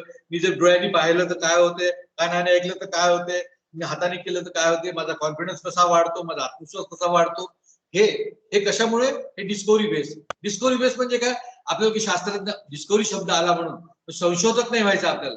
आपला शेतकरी संशोधक करायचा नाहीये. त्याचा जो तो ओरिजिनल सगळ्यात जर जगाच्या जर पाठीवर कोण संशोधक असेल तर शेतकरीच आहे. शेतकऱ्याच्या आधी तुम्हाला सांगतो काय की जुन्या व्हेरायटी शेतकऱ्यांच्या नावाने आहेत, शेतकरीच आहे. परंतु आपल्याला शेती शाळेच्या माध्यमातून त्याला आपल्याला संशोधक करायचं नाही, त्याला शास्त्रज्ञ करायचं नाही, आपल्याला संशोधक व्हायचं नाही, आपल्याला शास्त्रज्ञ व्हायचं नाही. डिस्कव्हरी बेस म्हणजे की मी काहीतरी शोधून काढलं पाहिजे. शोधून काढलं तुझं आहे तुझ्यापाशी परी तू जागा विसरलाशी. कोणीतरी असं म्हटलेलं आहे, मला वाटतं तुकाराम महाराजांनी म्हटलं की ते कोणत्या तरी महाराजांनी म्हटलेलं आहे, पण असं की तुझं आहे तुझ्यापाशी परी तू जागा विसरलाशी. आता हे गोष्टी आता हेच आणि हेच शोधून काढायचं आहे. की माझा जो काय आहे, मग मी जागा कशी विसरलो. मग ते जे मला आहे ते केवढा लिमिटेड तो डिस्कवरी बेस आहे. मला तुम्हाला मुद्दा म्हणजे डिस्कवरी शब्दावर याचं जास्त एक्सप्लेन झालं की लोक म्हणतील बा सायंटिस्ट व्हायचं का संशोधक व्हायचं, असं काही नाही. डिस्कवरी माझ्या स्वतःच्या शेतामध्ये काय काय घडतं हे मला शोधून पाहायचं आहे. म्हणजे शोधल्याशिवाय मिळणार आहे काय, शोधाच लागेल ना, तेव्हाच मला दिसणार आहे ना. म्हणून ते जे मला शोधायचं आहे ते पाहून शोधायचं आहे. म्हणून त्याला आपण डिस्कवरी बेस म्हटलेलं आहे. या डिस्कवरी बेसला फार मोठा तुम्ही हे नका करू, संशोधक किंवा शास्त्रज्ञ वरून म्हणून इतक्या पुरता हा मर्यादित आहे. आणि हा डिस्कवरी बेस असा आपल्याला तो लर्निंग करायचा आहे, ते टुगेदर शेतकऱ्यांना एकत्र करून आपल्याला टुगेदर व्हायचं आहे असं म्हणून. आणि it is a time bound activity implemented by extension staff. आता एक्सटेन्शन स्टाफ हा एक शब्द आहे. बरं, आपण त्याच्यात टाइम बाउंड ऍक्टिव्हिटी म्हणू. आपण पहिले ते पाहू की टाइम बॉन्ड म्हणजे काय. आता मला सांगा की कपाशीचं पीक हे आपलं 150 दिवस, 160 दिवस, काही 175 पर्यंत याचं टाइम बॉन्ड असते. त्याच्यानंतर मग आपल्याला डिस्कवरी बेसनी जर आपल्याला शोधायचं असेल, एकदा घरात जर कापूस आला आपल्याला, मग काही काय होतं ते आपण पाहत नाही, कोणीच पाहत नाही. पीक घरात आला की म्हणतो तो टाइम बॉन्ड आहे आपल्याला. त्या टाइम बॉन्ड मध्ये आपल्याला जास्त डिओशन द्यायचं आहे कामाचं, म्हणून त्याला टाइम बॉन्ड प्रोग्राम म्हटलेला आहे. आणि हा टाइम बॉन्ड आता काय होतं की आपलं काही तंत्रज्ञान, आता तुम्हालाही माहित असेल, मी त्याचा उल्लेख नाही करत, असा की ज्यावेळेला ज्या टाइमला टाइमली सोईंग आपण म्हणतो. टाइमली सेव्हिंग म्हणजे ज्या वेळेला आहे पेरणी करायची त्याच वेळेला जर आपला जो बियाणं आलं असेल तर आपण ते पेरणी करू. आणि समजा बियाणं गेल्यानंतर आता तुम्हाला सगळ्यांना सांगायला पाहिजे नाही, मलाही माहिती आहे सगळं, रब्बी सीझनच्या होऊन जातं मग आपलं हरभऱ्याचं बियाणं येतं. हा टाइम बाउंड कार्यक्रम आहे का? नाही, हा नाही टाइम बाउंड कार्यक्रम. मग तसं त्याच्यासाठी पेरणीच्या वेळेला बरोबर पेरणीच्या बियाणं असलं पाहिजे, त्या खताच्या मात्रा देताना खताच्या वेळेला आपल्याला ते खत उपलब्ध झालंच पाहिजे.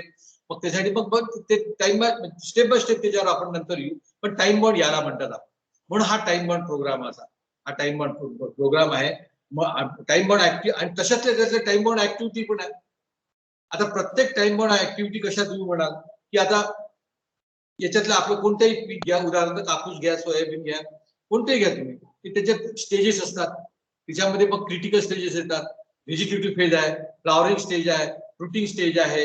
ह्या ज्या स्टेजेस असतात या टाइम बॉन्ड एकदा त्या निघून गेल्या की त्या वेळेला त्या निघून गेल्या की परत आपल्याला ते मिळणार नाही.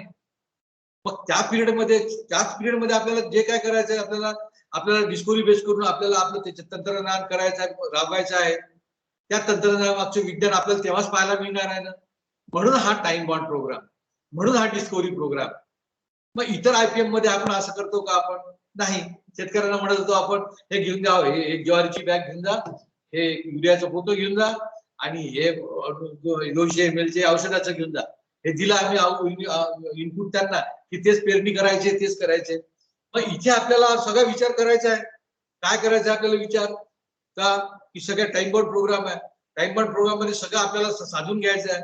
म्हणून अशा पद्धतीची आपल्याला कार्यक्रम करायचा आहे. तो जो कार्यक्रम आपण करणार आहे time bound discovery base together learning by doing आणि प्रॅक्टिकल ओरिएंटेड असा जो आपण प्रोग्राम करणार आहे, तो प्रोग्राम त्याला आपण नाव दिलेलं आहे त्याला फार्मर्स फील्ड स्कूल, शेतकऱ्यांची शेती शाळा. आता परत एक प्रश्न असा उत्पन्न होईल, सगळे म्हणतील की मग याला शाळा का बरं नाव दिलं? शेती आहे, ठीक आहे, शेती शब्द बरोबर आहे, फार्मर शेतकरी बरोबर आहे, शाळा का बरं म्हटलं याला?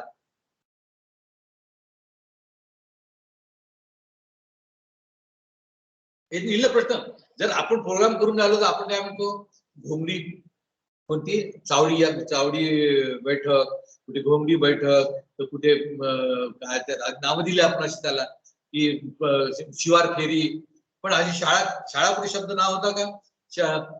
डेमॉन्स्ट्रेशन असं आपण ते असे नावं द्यायचो कार्यक्रमाला आपल्या. पण पहिल्यांदा या कार्यक्रमाला आपण शाळा नाव दिलं. आता शाळा नाव देण्याचं कारण असं की मित्र, कोणती पण जे लँग्वेज आहे, कोणती देवाणघेवाण हे दोन लँग्वेज मध्ये होत असते. 2 लँग्वेज हे लक्षात ठेवा. म्हणजे आता तुम्हाला हे जे सांगायचं म्हणजे ही खरं सोशॉलॉजी नाही, सायकोलॉजिकल कन्सेप्ट आहे. तो सोशॉलॉजिकल आहे, सॉरी, सायकोलॉजिकल कन्सेप्ट आहे. ते सायकोलॉजी मध्येच येतात. की 2 लँग्वेज येतात, एक फॉर्मल आणि एक इनफॉर्मल. आता फॉर्मल आणि इनफॉर्मल लँग्वेज. आता फॉर्मल वेनी आपण जात असतो त्यावेळेला फॉर्मल लँग्वेज म्हणजे काय, की फॉर्मल लँग्वेज म्हणजे की समोरचा तेवढा शिकलेला पाहिजे माणूस, की मी एकदा बोललं की त्याच्या डोक्यात पटकन येऊन गेलं पाहिजे, म्हणजे तो त्याची ना आपली एक समान असल्या याच्यावर असलं पाहिजे आपण. पण इन्फॉर्मल मध्ये जेव्हा आपल्याला मला काही समजून सांगायचं आहे तर त्याच्या पण तो ऐकू आणि आपला ऐकू याच्यामध्ये फरक राहतो ना. त्याच्याकडनं आपल्याला करून घ्यायचं आहे, त्याच्याकडनं त्याला सांगायचंही आहे, त्याच्या सगळ्यांसोबतही करायचं आहे. मग हे सगळ्या गोष्टी बरं आता सगळ्यांसोबत करायचं म्हणजे काय, आता फॉर्मल मध्ये काय काय असतं, फॉर्मलची शाळा आपण पाहू, आणि ही जी शाळा आहे शेती शाळा ही इनफॉर्मलची शेती शाळा. आणि सगळे इन्फॉर्मल लँग्वेज मध्ये आपल्याला बोलायचं आहे. आपल्याला प्रत्यक्ष त्यांना काही सांगायचं नाही कारण त्यांना सगळं माहित आहे, पण त्यांना आपल्याला काही सांगायचं नाही, आपल्याला करायचं असं आपल्याला त्यांच्याकडे करून घ्यायचं आहे. हे एक मोठं स्किल आहे. जाधव साहेबांनी म्हटलं होतं स्किल, तर ते स्किल आहे फार मोठं एक. त्याची मेथडॉलॉजी मध्ये ते स्किल कसं वापरायचं 1-5 मिनिटात मी जायच्या आधी सांगून देईल तुम्हाला कसं ते स्किल. आणि मी सांगण्यापेक्षा तुम्हाला सगळ्यांना माहिती आहे त्या गोष्टी, फक्त उजळणी करू आपण त्याची. तर ते हे करत असताना तर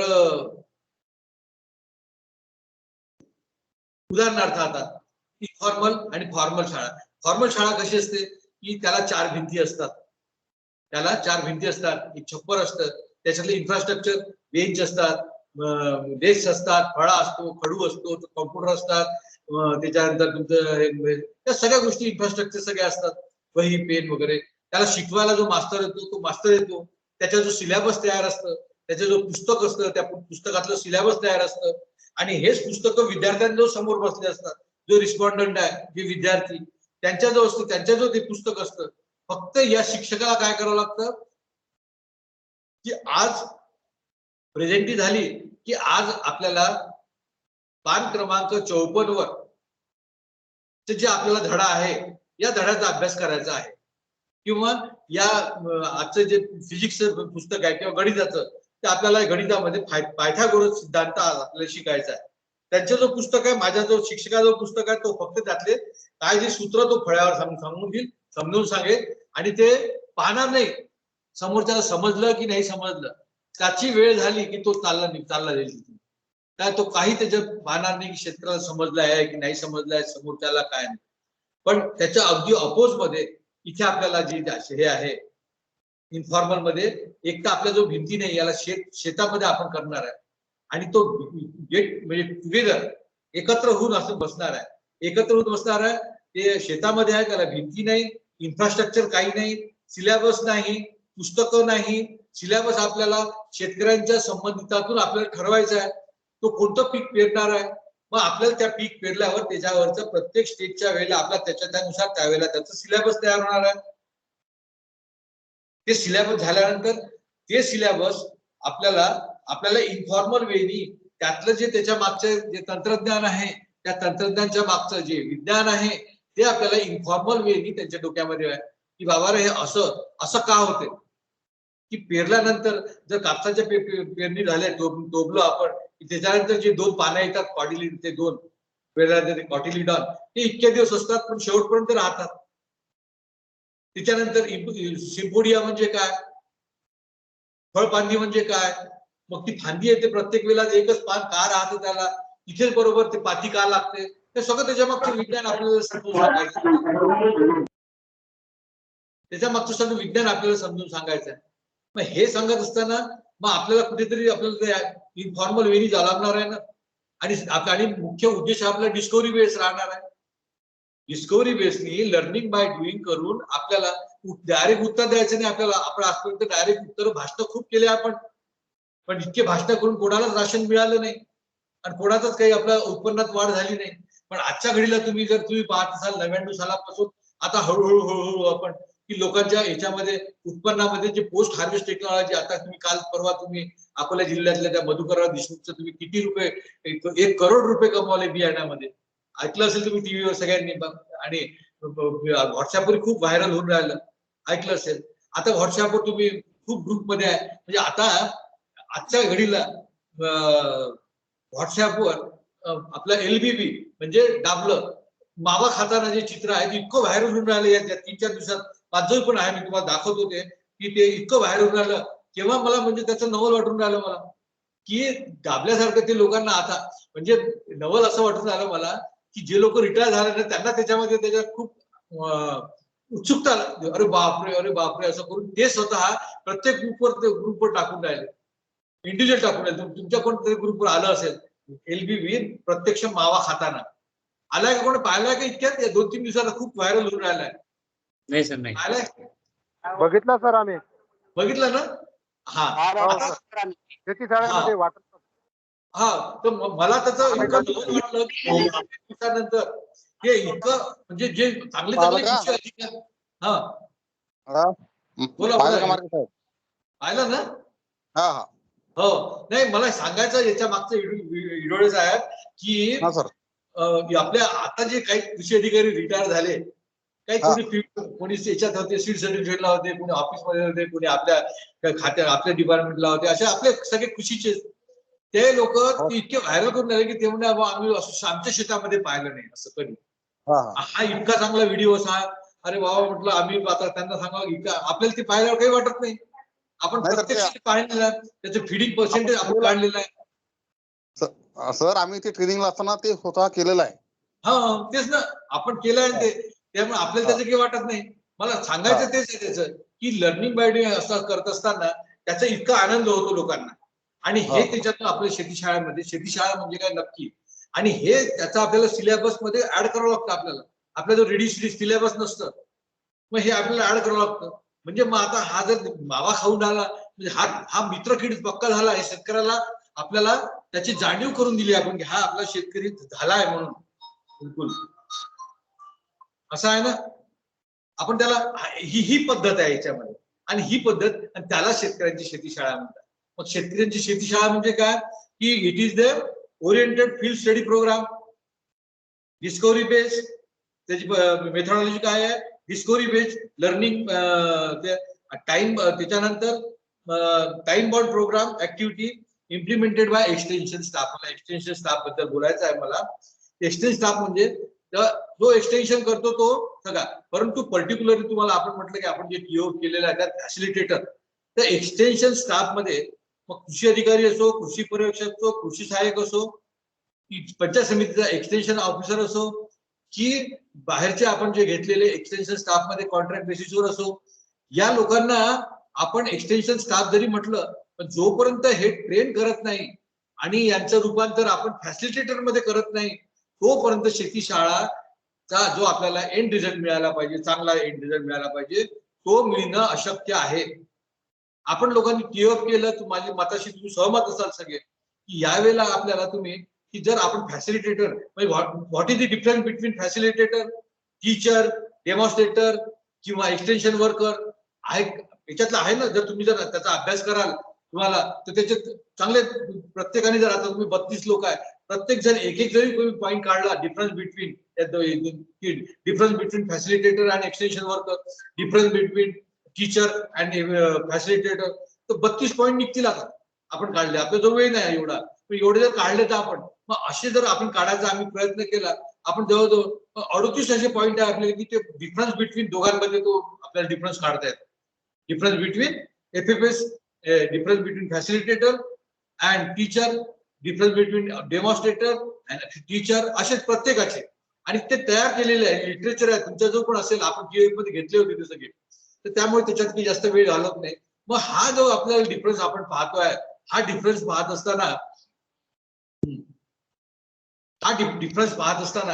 आपल्याला लक्षात येतं की जर व्हॉट इज द FFS मध्ये ह्या ज्या गोष्टी आहेत, ह्या गोष्टी आपल्याला डिफरन्स पाहत असताना फॅसिलिटेटर चांगला जो करतो, चालू शकतो, ते इतर कोणी शेती शाळा चांगली चालू शकत नाही. म्हणून माझं म्हणणं इम्प्लिमेंटेड बाय फॅसिलिटेटर असं पाहिजे होतं. आता हे आपल्या खात्याची मार्गदर्शक सूचना आहे, म्हणून त्यांनी म्हटलेलं आहे की it is the time bound activity implemented by extension staff. आता याच्यामध्ये त्यांनी कंसात असे म्हटलं आहे की government, NGO or other self study group or some community based organization, हे सगळं जरी म्हटलं असेल तरी माझं याच्यावर ठाम मत आहे की हा इम्प्लिमेंटेड बाय फॅसिलिटेटर असा शब्द पाहिजे, तरच तो शेती शाळा चांगल्या पद्धतीने घेऊ शकतो. मला या ठिकाणी एवढंच म्हणायचं होतं. आता मित्र हो, आता शेळी कोणते आपण काम करत असतो, तर कोणते काम करत असताना त्याच्या मागे काही त्या प्रिन्सिपल्स असतात. कोणती योजना राबवतो त्याच्यामध्ये प्रिन्सिपल्स आहेत. कोणती काम करतो स्वतः आपण काम करतो त्यामध्ये प्रिन्सिपल्स असतात आणि ते प्रिन्सिपल असायला हवे. त्या प्रिन्सिपल शिवाय ते काम आपण करू शकत नाही. आणि तेच प्रिन्सिपल कोणते आहेत? तेच प्रिन्सिपल आहे जे IPM मध्ये होते. जे IPM इंटिग्रेटेड क्रॉप मॅनेजमेंट किंवा इंटिग्रेटेड पेस्ट मॅनेजमेंट मध्ये जे आपण तेच आपण याच्यामध्ये आहेत. याच्यामध्ये आहे की फक्त याच्यामध्ये काय आहे की कोणत्या ह्याच्यावर जरी तुम्ही TOF केलेला आहे, जर लक्षात नसेल तर या 4 डोक्यामध्ये मी तुम्हाला प्रत्येक वेळेला सांगतो की अशा पक्के डोक्यात कन्सेप्ट. कारण आता मी नवीन पाहून राहिलो शेतीशाळा घेणारे ते त्या जे ओरिजिनल आहे त्याच्यापासून थोडं भरकटून राहिलंय. बरं, थोडं भरकटून राहिलंय. फोटोवर जास्त जोर आहे. फोटोवर म्हणजे त्याच शेतातले मजूर गोळा करायचे आणि फोटो काढायचे, ते दाखवायचं. म्हणजे ऍक्टिव्हिटी करून नाही घ्यायची, ऍक्टिव्हिटी घरूनच करून घेऊन जायची लिहून, तीच वाचून दाखवायची, फोटो काढायचा आणि वापस. दॅट इज नॉट दी शेतीशाळा, दॅट इज नॉट FFS. म्हणून मी तुम्हाला म्हणतो की कन्सेप्ट जोपर्यंत असे क्लिअर डोक्यात ठेवले. मी पहिला कन्सेप्ट सांगितलं तुम्हाला IPMचा, दुसरा व्हॉट इज दी FFS मधला, त्याची मेथॉडॉलॉजी डिस्कव्हरी बेस, त्याच्यानंतर तुमच्या learning by doing, together, farm oriented, हे त्याची कन्सेप्ट. आता हे कन्सेप्ट सगळे करत असताना त्याच्या मागचं प्रिन्सिपल काय हे पण पक्क डोक्यात लक्षात राहिलं पाहिजे की बाबा तुम्ही शेतीशाळा कशासाठी घेता. कोणी जर तुम्हाला अगदी रात्री 12 वाजता विचारलं तर सांगता आलं पाहिजे. किंवा त्याच्यामधल्या ज्या ऍक्टिव्हिटी आहे सगळ्या शेतीशाळेमधल्या त्या सगळ्या प्रिन्सिपल्सची आहे. म्हणून माझी तुम्हाला विनंती राहील की तुमच्या जर कोणी विसरलं नसेल विसरले, पण एकदा तुम्ही सांगताना तुम्ही तुमच्या जो वही पेन तर लिहून घ्या. परत तुम्हाला असं प्रत्येक कन्सेप्ट साठी तुम्हाला मिळणार नाही कोणी. पण त्यातलं पहिलं जे कन्सेप्ट प्रिन्सिपल आहे ते ग्रो ए हेल्दी क्रॉप, जे IPM मध्ये होतं तेच याच्यात आहे. कारण मुळातच मी तुम्हाला सांगितलं की IPM अंतर्गतच हे टूल आहे. हे IPMचं टूल आहे. लक्षात की वेगळं काही याचं तंत्रज्ञान नाही आहे. It is nothing but a IPM programme tool. काय आहे? IPM प्रोग्राम मधलं टूल आहे. हे कोणती योजना वगैरे म्हणून नाही आहे. आता काही जुने लोक असतील तर तुम्हाला त्यावेळेला एक ग्राम विस्तार आराखडा तयार करावा लागत होता आम्हाला. तर काही जुने लोक असतील त्यांना माहित असेल, तो ग्राम विस्तार आराखडा तयार करत असताना त्याच्यामध्ये पीक वाईज आराखडा तयार करायचा. मग कपाशीचा, मग या गावामध्ये किती हेक्टर कपाशी लागणार आहे, किती लोकांचं तुम्ही प्रशिक्षण घेणार आहे, किती लोकांना टूरवर नेणार आहे, किती लोकांना तुम्ही प्रशिक्षित करणार आहे, त्या प्रशिक्षित करत असताना तुम्हाला काय काय ऍक्टिव्हिटी तुम्ही देणार आहे, असा विस्तार आराखडा तयार करून द्यायला लागत होता. तर तो जवळजवळ 2008 सालापर्यंत करून द्यायला होता. 8 सालापर्यंत, त्याच्यानंतर बंद झाला तो. तर मग तो आराखडा करून देत असताना त्याच्यामध्ये हे प्रिन्सिपलचं काम पडायचं की ग्रो ए हेल्दी क्रॉप. मग तुम्ही हे काम का बरं करून राहिले, तर grow a healthy crop. Healthy crop हे मग आता या अशा प्रिन्सिपल पाहत असताना मग आपल्याला थोडासा आपल्या अभ्यासाची जो दिशा आहे ती आपल्याला अशी दिशा आपल्याला मिळते अभ्यासाची. मग what is the healthy crop आला ना प्रश्न. सगळेच जण पेरतात. ग्रो म्हणजे पेरणे, वाढवणे, काय जे असेल ते हे करणे. सुसोईक म्हणजे पेरणे, ग्रो म्हणजे वाढवणे. Grow healthy crop. आता what is the healthy crop आला ना. तो प्रश्न डोक्यात पत्कीने की हेल्दी क्रॉप म्हणजे काय असलं पाहिजे. म्हणजे शामरावच्या शेतामध्ये 155 जातीची कपाशी लागलेली आहे. अजित 155 आणि त्याला 92 आहेत पात्या आणि त्याची उंची आहे 4.5 फुटाची. त्याला 92 पात्या लागलेल्या आहेत. परंतु इकडे रामरावच्या शेतामध्ये 3 फुटच झाडाची संख्या आहे, 3 फूट.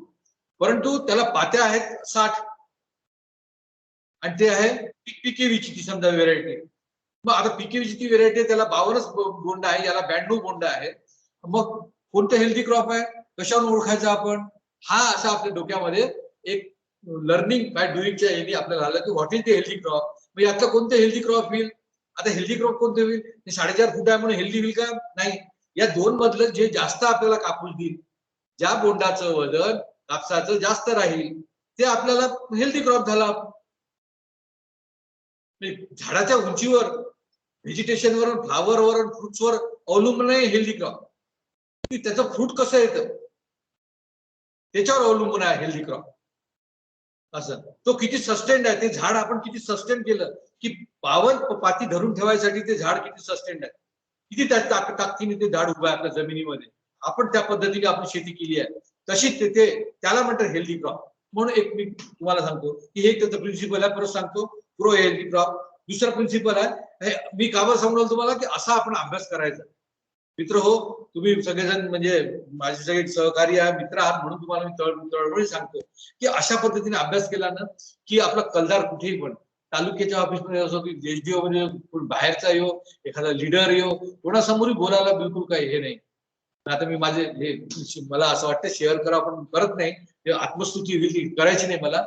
पण तुम्हाला सांगतो मी कलदार सारखं माणसाने सर्व्हिस केली पाहिजे स्वाभिमानाने कुठेही पण. मग काही वेगळी और असते स्वाभिमानाची सर्व्हिस, त्याच्यासाठी आपल्याला हा अभ्यास करणं आवश्यक. आणि हा अभ्यास फक्त शेती शाळेतून होतो. मी प्रत्येक वेळेला सांगत असतो सगळ्यांना, प्रत्येक प्रशिक्षणात सांगतो मी की जो अभ्यास होतो, अभ्यास म्हणजे काय पुस्तक घेऊन बसायचं काम नाही, की आपल्याला काहीतरी वेगळा वेळ द्यायचा ते काम नाही, असं काही नाही आपल्याला. म्हणून शेती शाळा आपण घ्यायची शेती शाळा, किंवा आमच्याकडे शेती शाळा नसली तर आम्ही दुसऱ्याला मदतीला जात होतो, आम्ही येतो शेती शाळा, आमच्याकडे नाही.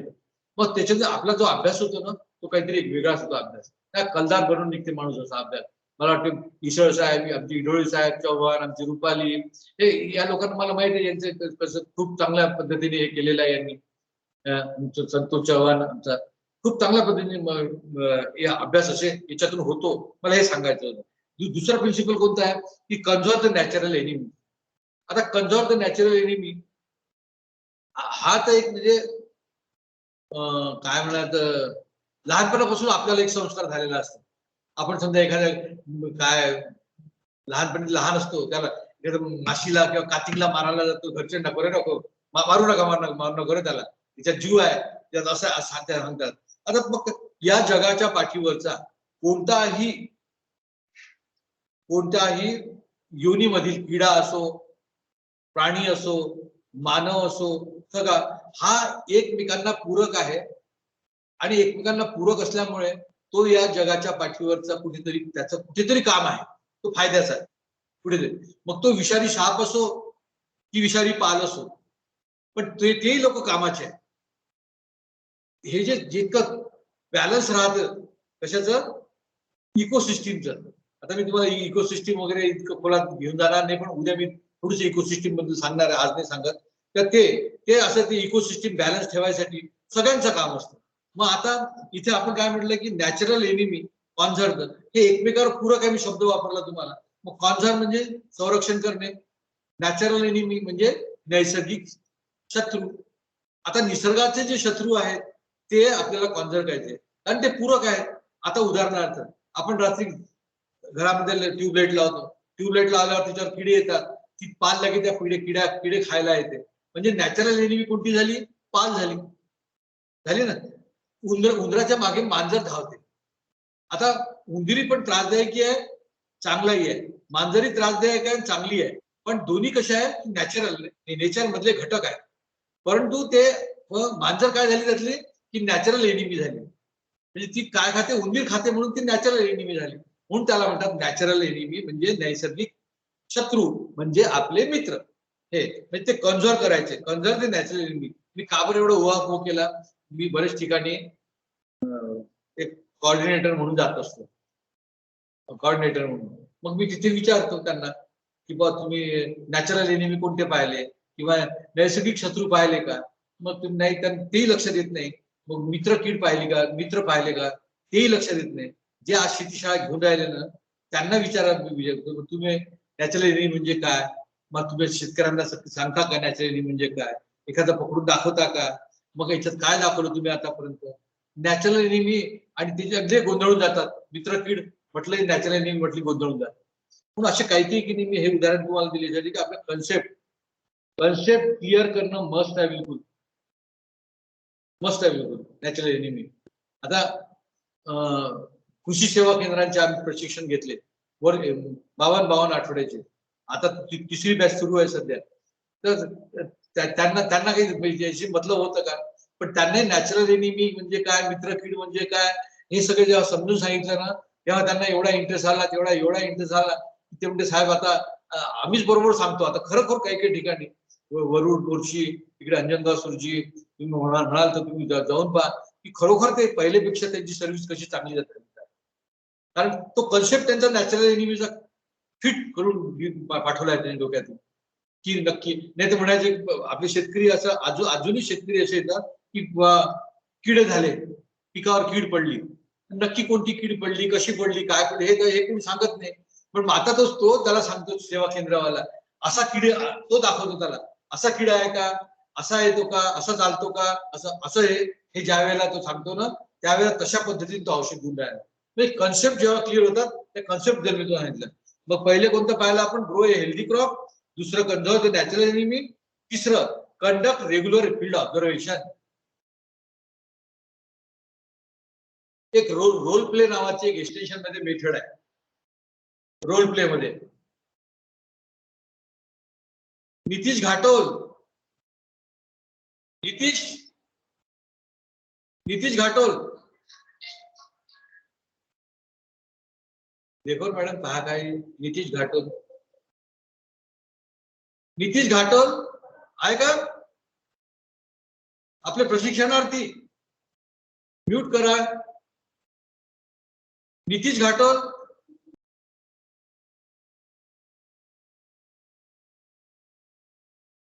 नितीश घाटोल,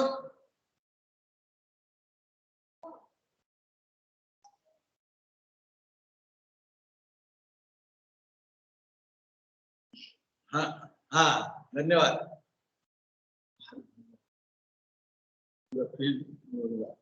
तर त्याच्यावर कुठे होतो आपण, हा हे principle grow healthy crop, conserve the natural enemy, आणि तिसरं होतं कंडक्ट रेग्युलर फील्ड ऑब्झर्वेशन. आता रेग्युलर फील्ड ऑब्झर्वेशन सगळ्यांना तुम्हाला याच्यात जास्त हे करणार नाही की कोणतीही गोष्ट रेग्युलर जी केली तरच त्याचा एंड रिझल्ट चांगला मिळतो. त्याच्यामध्ये सातत्य पाहिजे, मराठीमध्ये बोलायचं म्हणजे सातत्य पाहिजे. कोणत्याही गोष्टीमध्ये आपण व्यायाम करतो, ते 2 दिवस व्यायाम केला 28 दिवस झोपून राहिलं, त्याचा काय आपल्याला एंड रिझल्ट मिळणार आहे का? नाही. मग त्यात रोज 10 मिनिटं 15 मिनिटं जर व्यायाम केला आपण, पण सातत्य असलं त्याच्यामध्ये, रेग्युलर असलं त्याच्यामध्ये, तर आपल्याला त्याच्यापासून काहीतरी चांगला रिझल्ट मिळतो. म्हणून प्रत्येक गोष्टीमध्ये मग आपल्याला कशात पाहिजे, फील्ड ऑब्झर्वेशन. मग त्या फील्ड ऑब्झर्वेशन म्हणजे काय वगैरे हे काही मी त्याच्यात खोलात जाणार नाही, तुम्हाला सगळ्यांना ते माहिती आहे फील्ड ऑब्झर्वेशन म्हणजे काय. नंतर तिसरं आहे farmers become IPM experts. Yes correct, IPM experts.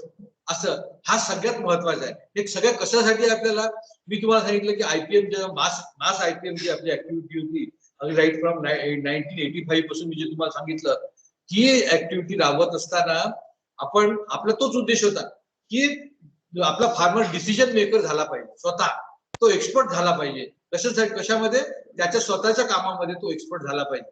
त्याला एक्सपर्ट करायचं म्हणजे आपल्याला त्याला संशोधन नाही करायचं, त्याला आपल्याला शास्त्रज्ञ नाही करायचं, तो स्वतः प्लॅनिंग करतोय आपण. तो एक्सपर्ट झाला पाहिजे त्याच्या स्वतःच्या कामामध्ये. एक्सपर्ट झाला पाहिजे म्हणजे काय की तो त्याने चुकीचं डिसिजन घेतलं तरी चालेल, पण काहीतरी त्याने डिसिजन घेतलं पाहिजे, स्वतःचं काहीतरी डिसिजन. नुसतं दुसऱ्याचं पाहून करणं आणि ऐकून करणं, दुसऱ्याच्या सल्ल्याने शेती करणं यात खूप फरक आहे. मग आपलं जर डिसिजन चुकलं आपल्या शेतामध्ये तरी पण ते चालेल, कारण त्याच्यातून आपल्याला काय अनुभव मिळणार आहे, काय मिळणार, त्याच्यातून अनुभव मिळत असतो. तो अनुभव आपल्याला पुढच्या वर्षी आपल्या पाठीशी राहणार आहे. मग तो पुढच्या वर्षी आपल्या पाठीशी राहणार आहे. त्याच्यामुळे याच्यात आपलं नुकसान होणार आहे का नाही, जे आपलं डिसिजन चुकलं, पण तो डिसिजन मेकर झाला पाहिजे. त्याला डिसिजन घेता आलं पाहिजे, डिसिजन तयार करता आलं पाहिजे, डिसिजन घेता आलं पाहिजे. म्हणजेच तो असं करता करता तो एक एक्सपर्ट होईल. काय एक्सपर्ट होईल तो? आयसीएम एक्सपर्ट होईल. तो इंटिग्रेटेड क्रॉप मॅनेजमेंटचा एक्सपर्ट होईल. स्वतःच्या शेतावरचा माझी शेती कशी करायची याच्यातला तो एक्सपर्ट होईल. असे आपल्याला 4 आपले जे प्रिन्सिपल्स आहेत, हे 4 प्रिन्सिपल आपल्याला या शेती शाळेच्या दृष्टीने, का बरं, शेतकऱ्यांची शेती शाळा म्हणजे काय हे आपण पाहून राहिलो आहे. म्हणून तर कोणत्याही पण गोष्टीच्या, कोणत्याही पण स्कीमच्या मागे, कोणत्याही ऍक्टिव्हिटीच्या मागे प्रिन्सिपल असतंच.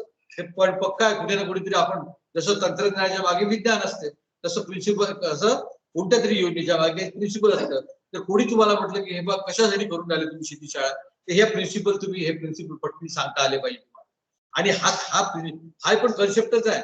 हा कन्सेप्ट आपल्या डोक्यामध्ये ठेवून आणि आपण जर काम केलं, जर आपण म्हटलं रेग्युलर, आता एखाद्या शेतकऱ्याने तुम्हाला म्हटलं काय साहेब तुम्ही सोमवारच्या सोमवारीच येता बा तुम्ही शेती शाळा, आमचा बाजाराचा दिवस राहते किंवा बाजूच्या गावामध्ये बाजार राहतो, आम्हाला जावं लागते, तर मग आपण म्हणतात ठीक आहे, मग सोमवारच्या ऐवजी गुरुवार करू आपण, पण गुरुवारी आले पाहिजे तुम्ही रेग्युलर. मग गुरुवार ते गुरुवार म्हणजे याच्यात काय सातत्य रेग्युलरिटी असली पाहिजे. ऑब्झर्वेशन मध्ये पण एक उदाहरणार्थ आपण गुरुवार ते असलं पाहिजे. आता एखाद्या शेतकऱ्यांनी जर प्रश्न विचारला तुम्हाला, काय तर साहेब शेतीशाळेमध्ये ते उगवण शक्ती पहा, बीज प्रमाणीकरण पहा आणि तुमचे लीव्ह डेव्हलपमेंट पहा, आणि काय ते किड्याचं साहेब या दिवसात तर किडे येणारच आहे, येतातच ते. असं म्हटलं कबूल आहे, येतात नाही, पण हे कशासाठी पाहून राहिलो आपण, एक ग्रो हेल्दी क्रॉप. मग त्याला हेल्दी क्रॉप समजून सांगता आलं पाहिजे. पण हे चारच गोष्टी लक्षात ठेवायच्या आणि त्याच्या इलेबरेट करायच्या. प्रत्येक ऍक्टिव्हिटीमध्ये कुठे ना कुठेतरी या प्रिन्सिपल मध्ये एक ऍक्टिव्हिटी आपली बसते कुठे ना कुठे. इतकंच आपल्याला हे प्रिन्सिपल जे तयार केले ना हे खूप चांगल्या पद्धतीने. तरी याच्यामध्ये हे आहे एक फार्मर्स बिकम आयपीएम हे नाही घेतलेलं आहे पर्यावरणाचा. आपल्या जे मराठी आपलं मार्गदर्शन आहे डिपार्टमेंटच्या, त्याच्यामध्ये पर्यावरणाचा देखील एक तिचा उद्देश घेतलेला आहे. असा तो पर्यावरणाचा उद्देश एक प्रिन्सिपल म्हणून घेतलेला आहे. परंतु याच्यामध्ये आपण जेव्हा कन्झर्व द नॅचरल एनिमी म्हणतो तो पर्यावरणाचाच भाग आहे. तो पर्यावरणाचाच भाग आहे की कॉन्झर्वेशन, कोणत्याही गोष्टीचं कॉन्झर्वेशन करायचं पर्यावरणाचाच भाग आहे. आणि रेग्युलर फील्ड ऑब्झर्वेशन पर्यावरणाचाच भाग आहे.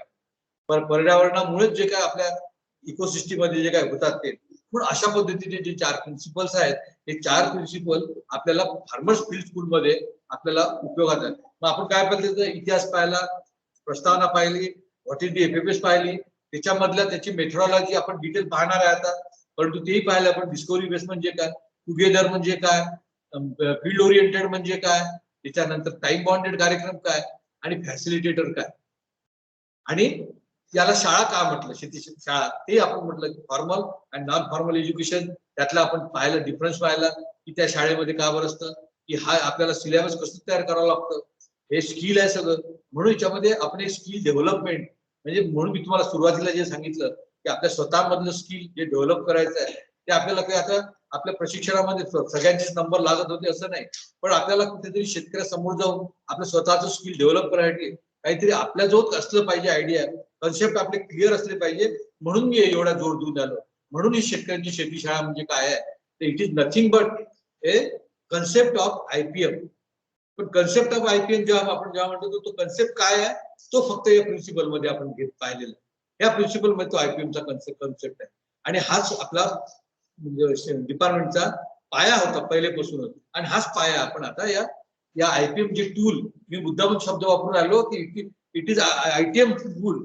ही योजना नाही आहे एफएफएस शेतकरी शेती शाळा योजना नाही आहे, कोणती स्कीम नाही आहे, कोणती काही हे नाही आहे, पण ही काय आहे, इट इज अ टूल आहे. कोणतं आहे, आयपीएमचं आयपीएम टूल म्हटलेलं आहे आपण याला. ओरिजिनल याच्यामध्ये आयपीएम आधीच पण त्याला आयपीएम टूलच म्हणतो. शेतकरी आता कोणी योजना म्हणत पण शेतकरी शेती हा आयपीएम टूल मध्येच घेतोय. आता ते का बरं आपण याला आयपीएम मध्ये घेतलेलं आहे की ते आता मी तुम्हाला याच्यात सांगितलं आहे. शेती शाळा म्हणजे काय, ते डिस्कवरी बेस वगैरे टुगेदर एकत्र येऊन आपल्याला अभ्यास करायचा आहे. डिस्कवरी बेसने काही शोधून आपल्याला अभ्यास करायचा आहे, टाइम बॉन्ड अभ्यास करायचा आहे आणि तो आपल्याला फॅसिलिटेटरचे जे प्रिन्सिपल्स आहेत त्याच्याप्रमाणे करायचा आहे. लर्निंग बाय डुईंग, काम करता करता तो करायचा आहे. म्हणून हे स्किल सगळं त्यात वापरायचं आहे. म्हणून आपल्याला या ठिकाणी शेतकऱ्यांची शेती शाळा म्हणून याला नाव दिलं. म्हणून हे टूल आपण आयपीएम मध्ये घेतलेलं आहे. मग आता आपण प्रिन्सिपल पाहिले, त्यातले हे पाहिलं. आता मेथडॉलॉजी मध्ये आपल्याला काय काय याचे किती कंपाऊंड राहतात, हे सगळं याचे कॅरेक्टरिस्टिक काय सगळे तुम्ही क्लिअर झाले. तुम्हाला सगळ्यांना कॅरेक्टरिस्टिक माहिती आहे याचे, किंवा facilitated normally each F F S is facilitated by 2 technical component वगैरे ते सगळं माहिती आहे. आपण दोघं जण जातो ती शेती शाळा घ्यायला. एक काय पाहायचा, एक शेतकऱ्यांच्या मागे राहायचा, एक नंतर त्याचे एक मटेरियल मॅनेजर म्हणून राहायचा. ते किती लोक राहतात काय ते सगळं माहिती आहे. काय योजनेवाईज सगळे बदललेले लोक आहेत. आता फील्ड प्लॉट कसा असतो, हा आता याच्यामध्ये व्हॉट इज दी एफएफएस म्हटलं की मग याच्यामध्ये आपण जी म्हटलं व्हॉट इज दी स्कूल जर कोणी म्हटलं तर असं आपण बोटाने दाखवू शकतो. ही इमारत आहे ना, ही शाळा आहे, ही माझी शाळा आहे आपण दाखवू शकतो. हिला लाल रंग दिलेला आहे का बरं, कारण त्याला भिंती आहेत त्या शाळेला. हिला लाल हे माझे शिक्षक आहे आपण असं म्हणू शकतो, हे माझे शिक्षक आहे, हा माझा बेंच आहे, हा माझा डेस्क आहे असं आपण तिथे म्हणतो. पण आपण आता इथे आपण जातो माझी शाळा कुठे आहे, माझी फील्ड ओरिएंटेड प्रोग्राम असल्यामुळे तो फील्ड आहे, त्याचं ते फील्ड आहे. तो कापसाचं असेल, सोयाबीनचं असेल, ऊसाचं असेल, तुरीचं असेल, मुगाचं काय जे असेल ते फील्ड आहे. ते फील्ड म्हणजेच काय, मग तो फील्ड कसं असलं पाहिजे. मग आता मित्र या ठिकाणी आपल्याला आयपीएम मध्ये पण आता आयपीएम टूल का बरं म्हटलं याला, व्हॉट इन आयपीएम टूल मध्ये जेव्हा आपण मास आयपीएम घेत होतो, डायरेक्टरचा आयपीएम घेत होतो किंवा मॅन्युअली आयपीएम घेत होतो किंवा आज एफएफएस टूल वापरून राहिलो, हे जे आपण वापरून राहिलो, हे सगळ्या पद्धतीचे जे टूल्स आपण टूल वापरतो त्यावेळेलाही पण आपल्याला रिझल्ट ओरिएंटेड प्रोग्राम असतो, असायला पाहिजे. आणि तो पण रिझल्ट ओरिएंटेड प्रोग्राम साठी आपल्याला या ठिकाणी एक आपण फार्मर्स फील्ड स्कूलचा आपण प्लॉट निवडतो आणि एक कंट्रोल प्लॉट, तोही फार्मर्सचाच राहतो पण तो कंट्रोल प्लॉट राहतो. तो कंट्रोल प्लॉट काय नाव का बरं दिलं याला कंट्रोल प्लॉटचं, की ज्या वेळेला फार्मर्स फील्ड स्कूलच्या प्लॉटवर जे आपण ऍक्टिव्हिटी आपण तंत्रज्ञान राबवतो, हे तंत्रज्ञान राबवतो आपण त्या आपल्या शेतकऱ्यांच्या म्हणजे शेतकऱ्यांना आवश्यक असणार, ज्याच्या मागचं आपल्याला त्यांना विज्ञान समजून सांगायचं आहे, त्या तंत्रज्ञानाच्या मागचं विज्ञान समजून सांगायचं आहे, त्यांच्या आवडीचं आणि जे आवश्यक आहे ते त्या ठिकाणी आपण ते तंत्रज्ञान राबवत असतो. आणि इथे याचा अर्थ शेतकरी तंत्रज्ञान राबवत नाही असं नाही, फक्त फरक येत असतो की जे सांगितलं, जे पाहिलं कोणातरी पाहून कोणातरी ऐकून त्या पद्धतीने तो त्या ठिकाणी तंत्रज्ञान राबवतो. त्याला त्याच्या मागचं त्या ठिकाणी विज्ञान ते माहित नसतं किंवा ही हलकी जमीन आहे, या ठिकाणी कोणतं पीक घ्यायला पाहिजे हे तो ठरवतो बरोबर, पण पाहून. पण आपण जर त्याला समजून सांगितलं याच्या मागचे विज्ञान की बाबा इथे फक्त 7.5 ते 10 सेंटीमीटर माती आहे आणि कॉटनला कशी भुसभुशीत माती असेल, जास्तीत जास्त खोल त्याची जर ते टॅप रूट सिस्टीम जी आहे ती खोल जर गेली त्याची, तर काय मोरे साहेब फील्डवर आहे का? नाही साहेब, फील्डवर नाही, मी बसलेलाच आहे. अच्छा, ते कॉल आला होता त्यामुळे मी हे झालो. बरोबर काय हरकत नाही. तुमचं हे ऑफ करा, मग चाललंय तुमचं. हो हो. तर हे आपण फक्त पाहतो असं की त्यावेळेला काय मी सांगतो तुम्हाला की कोणत्याही गोष्टीचं तंत्रज्ञान फार्मर्स कंट्रोल प्लॉट मध्ये विज्ञान असतं का, विज्ञान माहित नसतं, ते विज्ञान माहित नसताना पण ते त्या ऍक्टिव्हिटी राबवतात. आपणही त्याच ऍक्टिव्हिटी राबवणार आहे. आपण उद्या आयपीएम मध्ये पाहणार आहे कोणकोणत्या ऍक्टिव्हिटी आपण कशा राबवायच्या आहेत त्या. आयपीएम म्हणजे काय, त्याचं आयपीएम म्हणजे काय आहे आणि त्यातल्या आपल्याला पद्धती पाहिजे त्याच्यात आपण उद्या पाहणार आहोत. परंतु आज आपल्याला या टूल्स मध्ये हे 2 प्लॉट म्हणजे आपल्याला इन्फ्रास्ट्रक्चर याचं काय, हे 2 प्लॉट आपण पाहणार आहे. हे 2 प्लॉट पाहत असताना म्हणून त्याच्यामध्ये याची आपल्याला एक इन्फ्रास्ट्रक्चर म्हणून आपण त्याची हे करतोय. नंतर याचं ड्युरेशन, हा मी तुम्हाला सांगितलं की हा प्रोग्राम पूर्ण सीड टू सीड, आपण आधीच सांगितलं तुम्हाला का बरं टाइम बॉन्ड का बरं म्हटलं याला, हा प्रोग्राम आहे सीड टू सीड, म्हणजे सीड पेरणीपासून ते सीड उगवण्यापर्यंत, म्हणजे याला काहीतरी टाइम आहे प्रत्येक. आणि यातल्या ज्या प्रत्येक फेजेस आहेत त्या प्रत्येक फेजेसला पण टाइम आहे. व्हेजिटेटिव्ह फेज आहे, त्याच्यानंतर तुमची फ्लॉवरिंग स्टेज आहे, तर प्रत्येकाला असं काहीतरी लिमिट असतं सगळ्यांना तुम्हाला माहिती आहे गोष्टी. म्हणून तो टाइम बॉन्ड असल्यामुळे याला फेज आहे, म्हणून याचं ड्युरेशन पक्क करायचं असतं आपल्याला. आता हे ड्युरेशन म्हणजे काय, ते ड्युरेशन म्हणजे प्रत्येक पिकानुसार त्याचं ड्युरेशन असतं. प्रत्येकाला ते माहिती आहे, सोयाबीन किती दिवसाचं पीक आहे, कापसाचं किती आहे, ऊस किती दिवसाचं आहे, त्याच्याप्रमाणे त्याचे ड्युरेशन ठरवल्या जातात. आणि ड्युरेशन ठरवत असताना सगळ्यात जर कोणतं जर याच्यामध्ये असेल तर मित्र हो, बाकी तुम्हाला त्यातले एफएफएस सेशन कसे घ्यायचे काय ते सगळं माहित आहे, कारण त्यानंतर त्याचे ट्रेनिंग नॉर्म्स माहित आहे, एक्सपेक्टेशन कसे घ्यायचे ते माहित आहे. फक्त मी तुम्हाला आता यातलं एक 10 मिनिटांमध्ये तुम्हाला, कारण 12:30 होऊन गेले, तर ते सांगतो की त्यातलं फक्त तुम्हाला मी मॅट्रिक्स सांगणार आहे. कारण जरी तुमचं टीएम सगळ्यांचं झालं असेल तरी पण शेतकऱ्यांची शेतीशाळा म्हणजे काय आपण जे पाहिलं त्याच्यामध्ये यातलं मॅट्रिक्स पण म्हणजे शेतकऱ्यांची शेतीशाळेमध्ये मोडतं. आता तुम्ही मेथडॉलॉजी पण आपण पाहिली असेल, बहुतेक सगळी पाहिलेली आहे आपण मेथडॉलॉजी. डिस्कवरी बेस पाहिलेला आहे, सांगितलं तुम्हाला मी. त्याच्यानंतर teaching science to the farmers तेही सांगितलं, ओन फील्डवर त्या स्किल डेव्हलपमेंट सांगितलं, स्किल लर्निंग सांगितलं, लिव्हिंग प्रॉब्लेम, आता नॅचरल एनिमीचं उदाहरण दिलं तुम्हाला मी.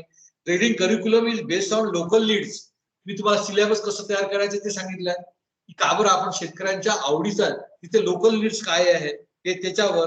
आणि फॉर्मल आणि नॉन फॉर्मल, मग ही शाळा नॉन फॉर्मल चालते, ही मेथडॉलॉजी सांगून आलो मी तुम्हाला, मेथडॉलॉजी सांगितली. आणि ट्रेनिंग ऑब्जेक्टिव्ह आपण आधी पाहिलाय. क्वालिटी इंडिकेटर्स काय, आता याचे क्वालिटी इंडिकेटर्स मी तुम्हाला उद्या सांगणार आहे. कारण की एकात्मिक कीड व्यवस्थापन पाहत असताना आपल्याला सुरुवातीला क्वालिटी इंडिकेटर पाहणं आवश्यक आहे. मी तुम्हाला ते क्वालिटी इंडिकेटर आधी फक्त मी तुम्हाला 10-12 क्वालिटी इंडिकेटर सांगणार आणि त्यानंतर आपण उद्या एकात्मिक व्हिडिओतून सुरुवात करणार.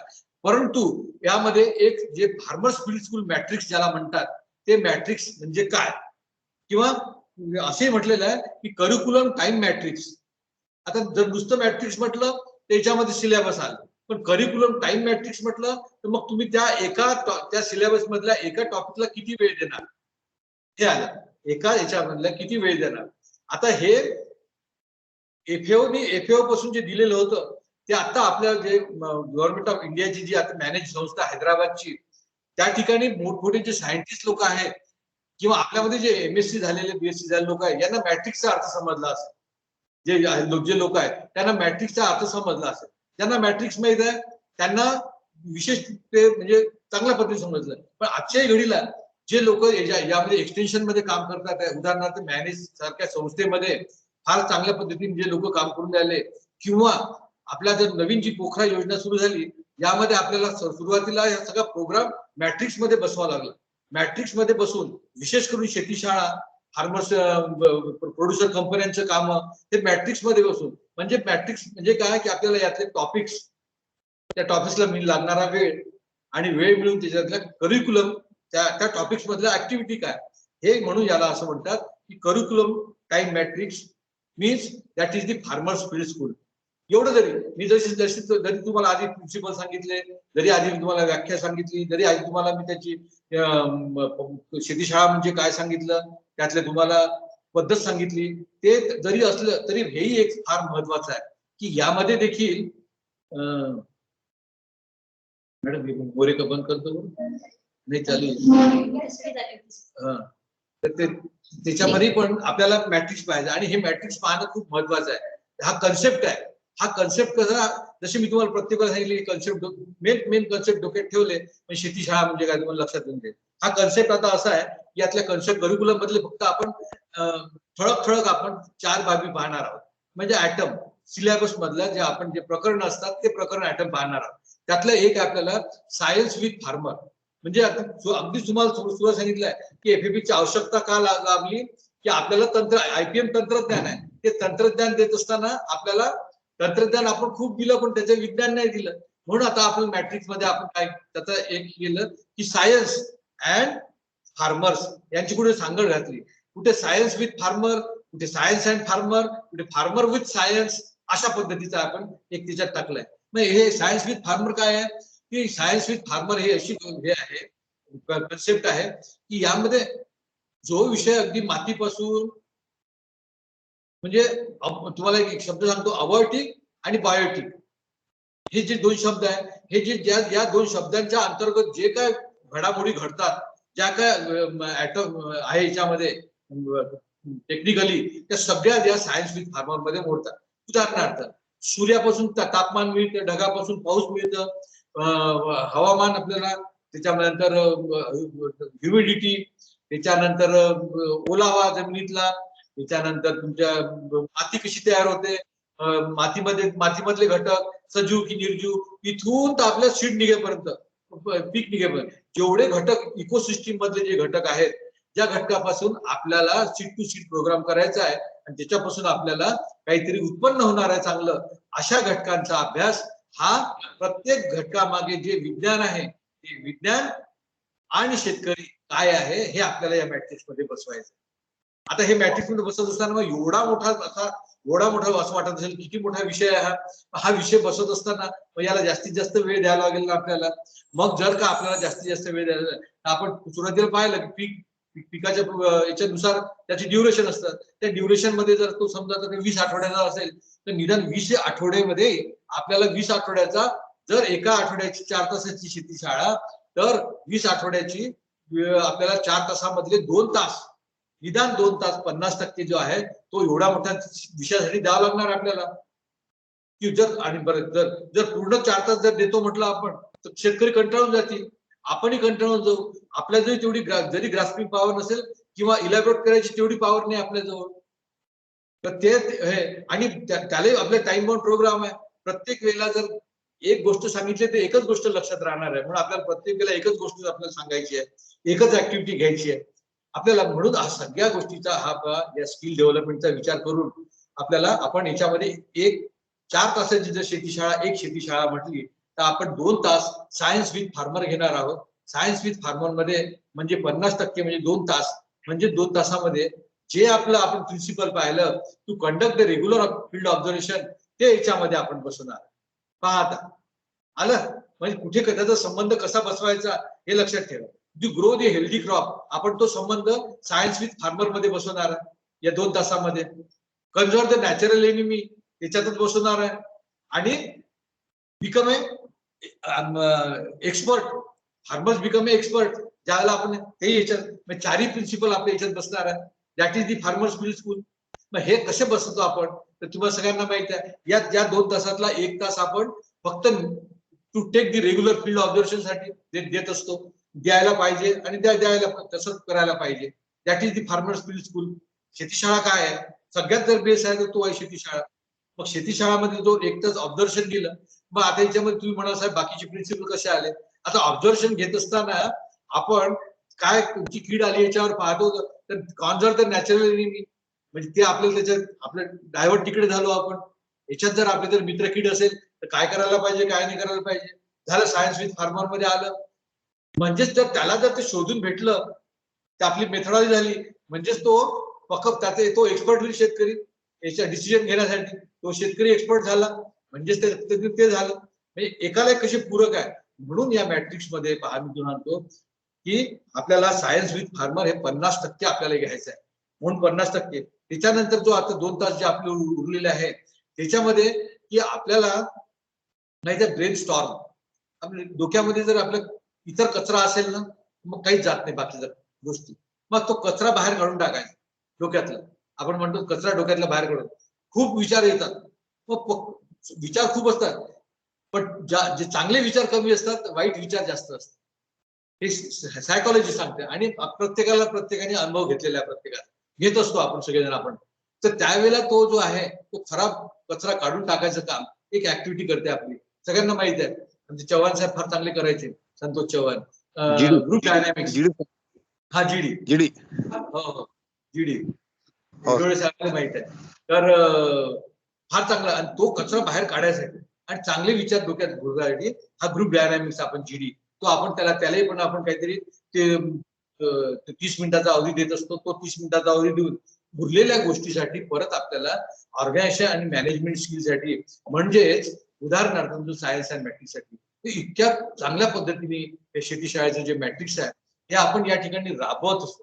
म्हणजे आता मग तुमच्या लक्षात आलं असेल की what is the farmers field school. It is nothing but IPM tool एक झालं. It is the discovery based study. It is learning by doing study. It is togetherly with field oriented study म्हणजे field school. It is non wall म्हणजे त्या field त्याला भीती नसतात आणि it is science with farmer with matrix. Matrix with science with farmer concluding FFS. अशा ज्या गोष्टी ज्या FFS मध्ये असतात त्याला आपण फार्मर्स फील्ड स्कूल असं म्हणतो. आता मित्र मी तुम्हाला फक्त ठळक सांगितलं की सायन्स विथ फार्मर मध्ये काय काय आहे. उदाहरणार्थ तुमचा आपला जो आपण इकोसिस्टम अनालिसिस करतो. आता त्यात कोण जाणार नाही मी इकोसिस्टम अनालिसिस तुम्हाला सगळ्यांना माहित आहे ते काय आहे. त्याच्यानंतर आपण कॉन्झर्व द नॅचरल एनिमी करताना इन्सेक्ट झू करत असतो. त्याच्यानंतर तुमचं काही स्पेशल टॉपिक असतात. आता बीज प्रक्रिया बीज उगवण हे ल्यूज डेव्हलपमेंट त्याच्यानंतर त्या कोणत्या इन्स्टॉलेशन ऑफ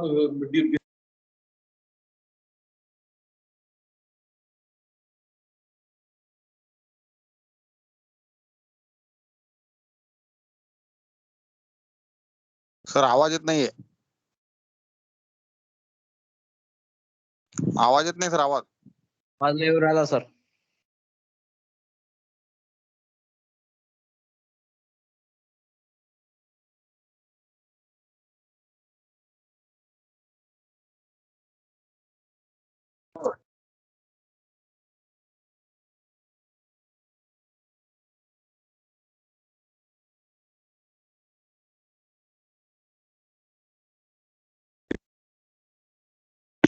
अर्चना झालं संपत झालं 5 मिनिटं झालं. आहे ना? तर मग अशा पद्धतीने ही शेती शाळा म्हणजे काय, आता डिटेल मी सगळं त्याच्यातलं जे मुख्य होतं ते घेतलं, पण तुम्हाला आता ऑर्गनायझेशन मॅनेजमेंट किंवा ग्रुप डायनामिक्स नुसते नावं तुम्हाला सगळ्यांना माहित आहे, सगळ्यांचे योग झालेलं आहे तुमचं, तर सगळ्यांना तेही माहित नाही त्याच्यात. पण हे जे महत्वाचं होतं मॅट्रिक्स आणि यातलं व्हॉट इज द एफएफएस, मुख्य म्हणजे आयपीएम. तर आयपीएम मधलं हे टूल आहे, ते का बरं आयपीएम मधलं टूल आहे, याची आवश्यकता का आपल्याला भासली, हे आपण पाहिलं. तर मित्र या ठिकाणी बाकी तुम्ही ते सगळं जे भारुड आहे ते काही घेत नाही. बाकी तुम्हाला सगळ्यात माहित आहे की ऍटपार, जेव्हा पार म्हणतात पार्टिसिपेटरी ऍक्शन रिसर्च वगैरे असे काही प्रोग्राम होते, बहुतेक चव्हाणला वगैरे ते माहित आहे, इंग्रज साहेबालाही माहित आहे. तर हे अशा पद्धतीचे ते प्रोग्राम आपण घेतलेले आहेत. याला सगळी शेतीशाळा असं म्हणतात. तर या ठिकाणी आता शेतीशाळा म्हणजे काय, हे जे विवेचन पूर्ण आपलं विवरण केलं, मी तुम्हाला सांगितलं. या ठिकाणी हे विवरण तुम्हाला आवडलं असेल, याबद्दल तुम्हाला काही शंका असतील काही कन्सेप्ट बद्दल तुम्ही प्रश्न विचारू शकता, आणि प्रश्न विचारावे अशी माझी अपेक्षा आहे. म्हणजे मलाही असं वाटते की समजलं की नाही समजलं बा. जर प्रश्न नाही विचारले तर याचा अर्थ समजलं पूर्ण तुम्हाला 100%, किंवा काही समजलं नाही, 2 पैकी 1. पण आपला संबंध आहे काहीतरी, काही गमतीशीर विचारा तुम्ही, काही इकडले तिकडले विचारा, पण काही प्रश्न विचारा, त्यानंतर हे संपून जाईल. 5 मिनिटाचा वेळ आहे. जर काही नसेल समजलं तुम्हाला, आता मला वाटते अर्चना इसळचे पण झालेलं आहे, अमोल डोळ्यांचे झालंय. हा बोला. मगाशी तुम्ही सांगितलं किंवा आता आपण जेव्हा शेतीशाळा घेतो हा की बॅनर तयार राहते, चार्ट तयार राहते, जातो आपण फोटो काढतो. सध्या पण सर परिस्थितीच तशी झाली आहे, काम केल्यापेक्षा आपण किती प्रेझेंट करतो याच्यावर जास्त म्हणजे हे झालाय. जिओ टॅग करा, एक फोटो काढायला तो लोड होत नाही, मग ते मागं राहते की बाय बिचारा. म्हणजे माझ्या महिलांची शेतीशाळा चालू आहे माझी, त्या बाया बसल्या राहते, असा पकडा तसा पकडा. हे जे ऑनलाईनचं जे आहे म्हणजे फोटो अपलोड करा, ते कसं आपलं लॅटिट्यूड मध्ये आम्ही फोटो काढून सेव्ह करून ठेवू शकतो, पण ते अपलोड करा, याच्याजवळ कॅमेरा द्या, म्हणजे अर्ध जे लक्ष असते, जे आपलं जे मेन उद्देश आहे शेतकऱ्याला शिकवायचा, तो बाजूला राहते. आणि सगळं ते याच्यात राहते की आपण घेतलेलं काम अपलोड झालं की नाही झालं, गुगल भरलं की नाही भरलं. हा एक शेतीशाळेच्या याच्यात जो म्हणजे जो प्रॉब्लेम येऊन राहिला, हा त्याच्यात येऊन राहिला. रुपाली, मी आधी सुरुवातीला सांगितलं की का बरं आवश्यकता, तुम्ही आपले कन्सेप्ट का क्लिअर करा. मी आधीच सुरुवात सांगितलं की जसं जसं ती कन्सेप्ट आपला आला, आयपीएम अंतर्गत जो कन्सेप्ट आला फार्मर्स स्कूल, हा असा फिल्टर होत होत होत आता अशा पद्धतीने चालला की तू पाहून राहिली, मी पाहून राहिलो. त्याच्यामध्ये मी तुम्हाला आधी सांगितलं की ज्याच्यामधलं जे बेसिक आहे कॅरेक्टरिस्टिक्स याच्यामध्ये 2 लोक पाहिजे असतात शेतीशाळा घेत असताना. एक जण शेतीशाळा राबेल आणि एक जण मटेरियल मॅनेजर म्हणून. सुरुवातीला त्याची पोस्ट व्हायची, दोघं जायचो आम्ही मटेरियल मॅनेजर म्हणून, आणि तो सगळं हे काम करायचा, फोटो काढणं, बॅनर लावणं, फराळाचं आणणं, तो करायचा. त्याच्या शेतीशाळेमध्ये मी जायचो मटेरियल मॅनेजर म्हणून, माझ्या शाळेमध्ये तो. तर असं ते होतं, म्हणून आता फिल्टर होत चाललं. हे फिल्टर व्हायचं कारण काय की लोक ऐकायला तयार नाही. या पोखरामध्ये अगदी सुरुवातीला 2016 मध्ये मी सांगितलं होतं त्यांना की याच्यामध्ये तुम्ही जोड्या लावल्याशिवाय तुम्हाला त्याचा रिझल्ट मिळणार नाही, सांगितलं होतं. आणि बॅनर वगैरे करण्याच्या सुरुवातीला फंदात पडू नका, हे सांगितलं होतं. बॅनर केव्हा करत असतात, जेव्हा ती शेतीशाळा झाल्यावर, समजा 18 शेतीशाळा आहे, 9 शेतीशाळा कंप्लीट झाल्यावर बॅनर लावायचं. आता हे सगळं त्यावेळेच्या मार्गसूचना होत्या अशा. पण आता तू रुपाली, तू म्हणून राहिली अगदी बरोबर आहे तुझं, मी पाहून राहिलो, हा ड्रॉबॅक आहे त्याच्यातला, नाही होत एवढं शक्य. परंतु रुपाली, त्यातल्या त्यात जे आपलं स्किल आहे, ते स्किल जे आता कसं मी मगाशी म्हटलं की बायका येतात नुसत्या बसतात, आज शांताबाई आहे, उद्या शांताबाई नाही, मग परवा दिवशी येऊन राहिली परत, मग नंतर दुसऱ्याच बायका येऊन राहिल्या, आहे ना बरोबर. तर असं न होता आपल्याला आपलं स्किल दाखवलं तरच त्या बायका आपल्या रेग्युलर आपल्या महिलांच्या. आणि महिलांसाठी एवढा कठीण जात नाही हे माहिती आहे मला, पण पुरुषांसाठी जास्त कठीण जात. चला, तुला शुभेच्छा. बरोबर आहे, ड्रॉबॅक आहे, पण त्याच्यातून आपलं जर स्किल डेव्हलप केलं ना. हा, हॅलो, बोला. नमस्कार, संतोष मूर्ती. हा, बोल संतोष, बोल.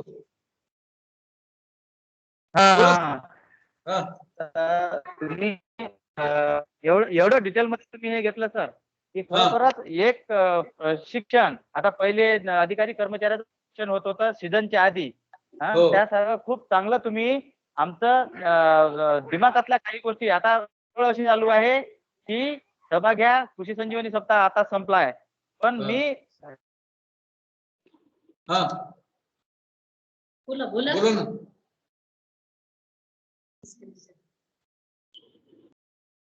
की तुम्ही नेट कमी बहुत. हॅलो हा हा आवाज वेगळा येऊन राहिला. हो हा आवाज म्हटलं हा येऊन राहिला बोला बोला. 2006च्या बॅचचा मी विद्यार्थी आहे तुमचा. तुम्ही हो हो हा हो. तुम्ही माझे गुरु आहात. पण हा. आम्ही दोघं जण त्या बॅच मध्ये नागपूर डिव्हिजन मधून मी आणि बबन राठोड हो, हो. हे दोघच जण फक्त आम्ही डिप्लोमे आलो होतो सर. तुम्हाला माहित हो असेल. हो हा. माहिती आहे ना. तर पण तुम्ही जे काही आम्हाला इंग्रजीमध्ये आता बाकीचे सगळे लोक जे आपले कर्मचारी होते ते सगळे बीएससी ऍग्री एमएससी ऍग्री वाले हो, होते. हो, पण हो, तुम्ही जेव्हा आम्हाला शिकवण्याला सुरुवात केली तेव्हा हा. ऍसिड जॅसिड थ्रिप्स आणि काय आहे हे आम्हाला काहीच कळत नव्हतं. मी तुम्हाला उठून बोललो होतो. मला अजूनही ते गोष्ट आठवते की सर आम्हाला हो. इंग्रजी काहीच जमत नाही आहे. पण तुम्ही एवढ्या चांगल्या तऱ्हेनं आम्हाला ते प्रशिक्षण दिलं. आपण लोणी टाकळीला शेतीशाळा पण चांगल्या तऱ्हेनं राबवल्या. हो, हो. ते गुजरकर तुम्ही मी सरकर साहेब होते. हा हो. गायधने साहेब होते. खूप चांगलं त्याचा एवढा फरक पडला साहेब. पण आता कोणत्याही गावात कोणत्याही विषयावर 50 जण जरी समोर असले तर आपल्याला चांगल्या प्रकारे शेतीशाळेचा कार्यक्रम आपल्याला घेता येतो. आणि याचं श्रेय फक्त आणि फक्त तुम्हाला आणि तुमची टीम त्यावेळेची जी होती त्यांना देतो सर मी. बस हो, हो. तुम्ही त्या लायकीचं आम्हाला बनवलं त्याबद्दल तुमचे खूप खूप आभार. हो, ईश्वर धन्यवाद. तुम्हाला नाही नाही मला कुलकर्णी साहेबांनी पण बोलले मला त्याबद्दल. राठोड कुलकर्णी साहेब मला आणि बोलले. आम्हाला हा बोला बोला. आणि तुमचं वेळोवेळी आम्हाला मार्गदर्शन मिळलो एवढीच अपेक्षा करतो. हो आणि हो थांबतो. धन्यवाद. धन्यवाद. आजची उजळणी चांगली झाली ना उजळणी. हो बिलकुल बिलकुल सर चांगलं. हा. एकदम चांगली झाली सर. जुन्या हा. आठवणी जाग्या झाल्या. हो. नाही, काही प्रश्न असतील तर नाही विचारा सर, ना. खरोखरच आहे सर. म्हणजे जे आता सर बोलले जे आम्ही हा. आता डिप्लोमा सारखे आहे तर आता आम्हाला खरोखरच भूषण आहे की पीएफ झाल्यामुळे आम्ही एमएससी वाले जरी असले तरी त्यांच्या समोर आम्ही आता बोलू शकतो. कारण बरेच डिपार्टमेंटला असे लोक आहे की जे डिग्री आहे पण जे अनुभव जे म्हणतात तो कमी आहे. आणि या शेतीशाळेच्या माध्यमातून आपण खरोखरच खूप अनुभव येते आपल्याला.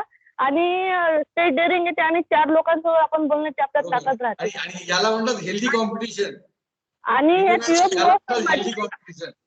मागच्या वेळेस माझा शेतीशाळेचा पुरस्कारसाठी डिव्हिजन मधून आयुक्तालयाला प्रस्ताव गेला सर माझा महिलांच्या शेतीशाळेत. हो हो हो. आमचे संतोष राठोड पण तसेच होते अगदी बिलकुल. नंतर इतक्या चांगल्या शेतीशाळा राबवल्या त्यांनी खूप छान अगदी. तुमचा कोणता तालुका होता? कोणत्या तालुक्यात आहे मॅडम तुम्ही? मी भातकुलीला. हा अरे हो बरोबर आहे भातकुलीला. हो ठीक आहे सर भेटू दुपारी. हो हो. अजून काही प्रश्न असतील ते विचारा. टेक्निकली काही टेक्निकली आहे का काही? तसं उद्या येणारच आहे मॅडम मी. आता टेक्निकली आपलं उद्या राहणार आहे एकात्मिक व्यवस्थापन. तेव्हा उद्या विचारा टेक्निकली. बोला बोला बोला. रुपाली ठाकरे, संतोष राठोड सर या सगळ्यांचं खूप खूप अभिनंदन. हा बोला. मॅडम मग सेशन दुपारून आहे का 3 वाजता? दुपारी परत 3 वाजता. अच्छा अच्छा बर. खरंच का सर? खरंच का सर? नाही विनंती आहे हे जे आपण जे ऑनलाईन ट्रेनिंग जे आता समजा उजळणी आपली चालू आहे पण हे जर आपल्याला आम्हाला जर रामितीला येऊन जर समजा मिळालं तर म्हणजे फारच चांगलं होईल. पहिले रामितीलाच होतं ना. हे आता कोरोनामुळे आहे ना. नाही ते बरोबर आहे. पहिले रामितीलाच होतं. पण तुम्हाला सांगतो मी की असे तुमच्या हे यांच्यासारखे संतोष वगैरे तुमच्या सोबत असतील आपले सहकारी त्यांच्यासोबत मुद्दामच जात जा. कोणाकडे जरी शेतीशाळा असेल तुमच्याकडे नसेल पण तुम्ही आपला वेळ काढून जात जात त्यांच्यासोबत काहीतरी शिकायला. हो सर आहे सर शेतीशाळा आहे. हो मग जात जात त्या शेतीशाळेवर. हो सर हो. आम्हालाही वाटते की तुमच्यासोबत समोरासमोर फेस टू फेस बसून ट्रेनिंग घ्यावं. आमचंही हे आणि समाधान होत नाही. तर तुम्ही सर्वांनी खूप छान प्रतिक्रिया दिल्या आणि मी पण कारंजकर सरांसोबत सिन्स बिगिनिंग या सगळ्या चळवळीमध्ये आहे. त्यामुळे कारंजकर सर आपली ऍसेट आहे. तसंच मी नेहमी म्हणते शेतीशाळेमध्ये. तर आपला हा प्रोग्राम 3 दिवसाचा आहे. जे लोक उशिरा जॉईन झाले त्यांना मी पुनश्च सांगू इच्छिते 3 दिवसाचा प्रोग्राम उजळणी प्रशिक्षण आहे. जवळपास रोजचे 2 असे 6 पिरियड आहेत. त्यामध्ये 2 पिरियड कारंजकर सर घेणार आहेत. एक पिरियड सीमा देशमुख पण घेणार आहेत. नंतर एक अनिल ठाकरे, डॉक्टर अनिल ठाकरे येणार आहे. तर या सगळ्यामध्ये आपण आमच्या सोबत राहा.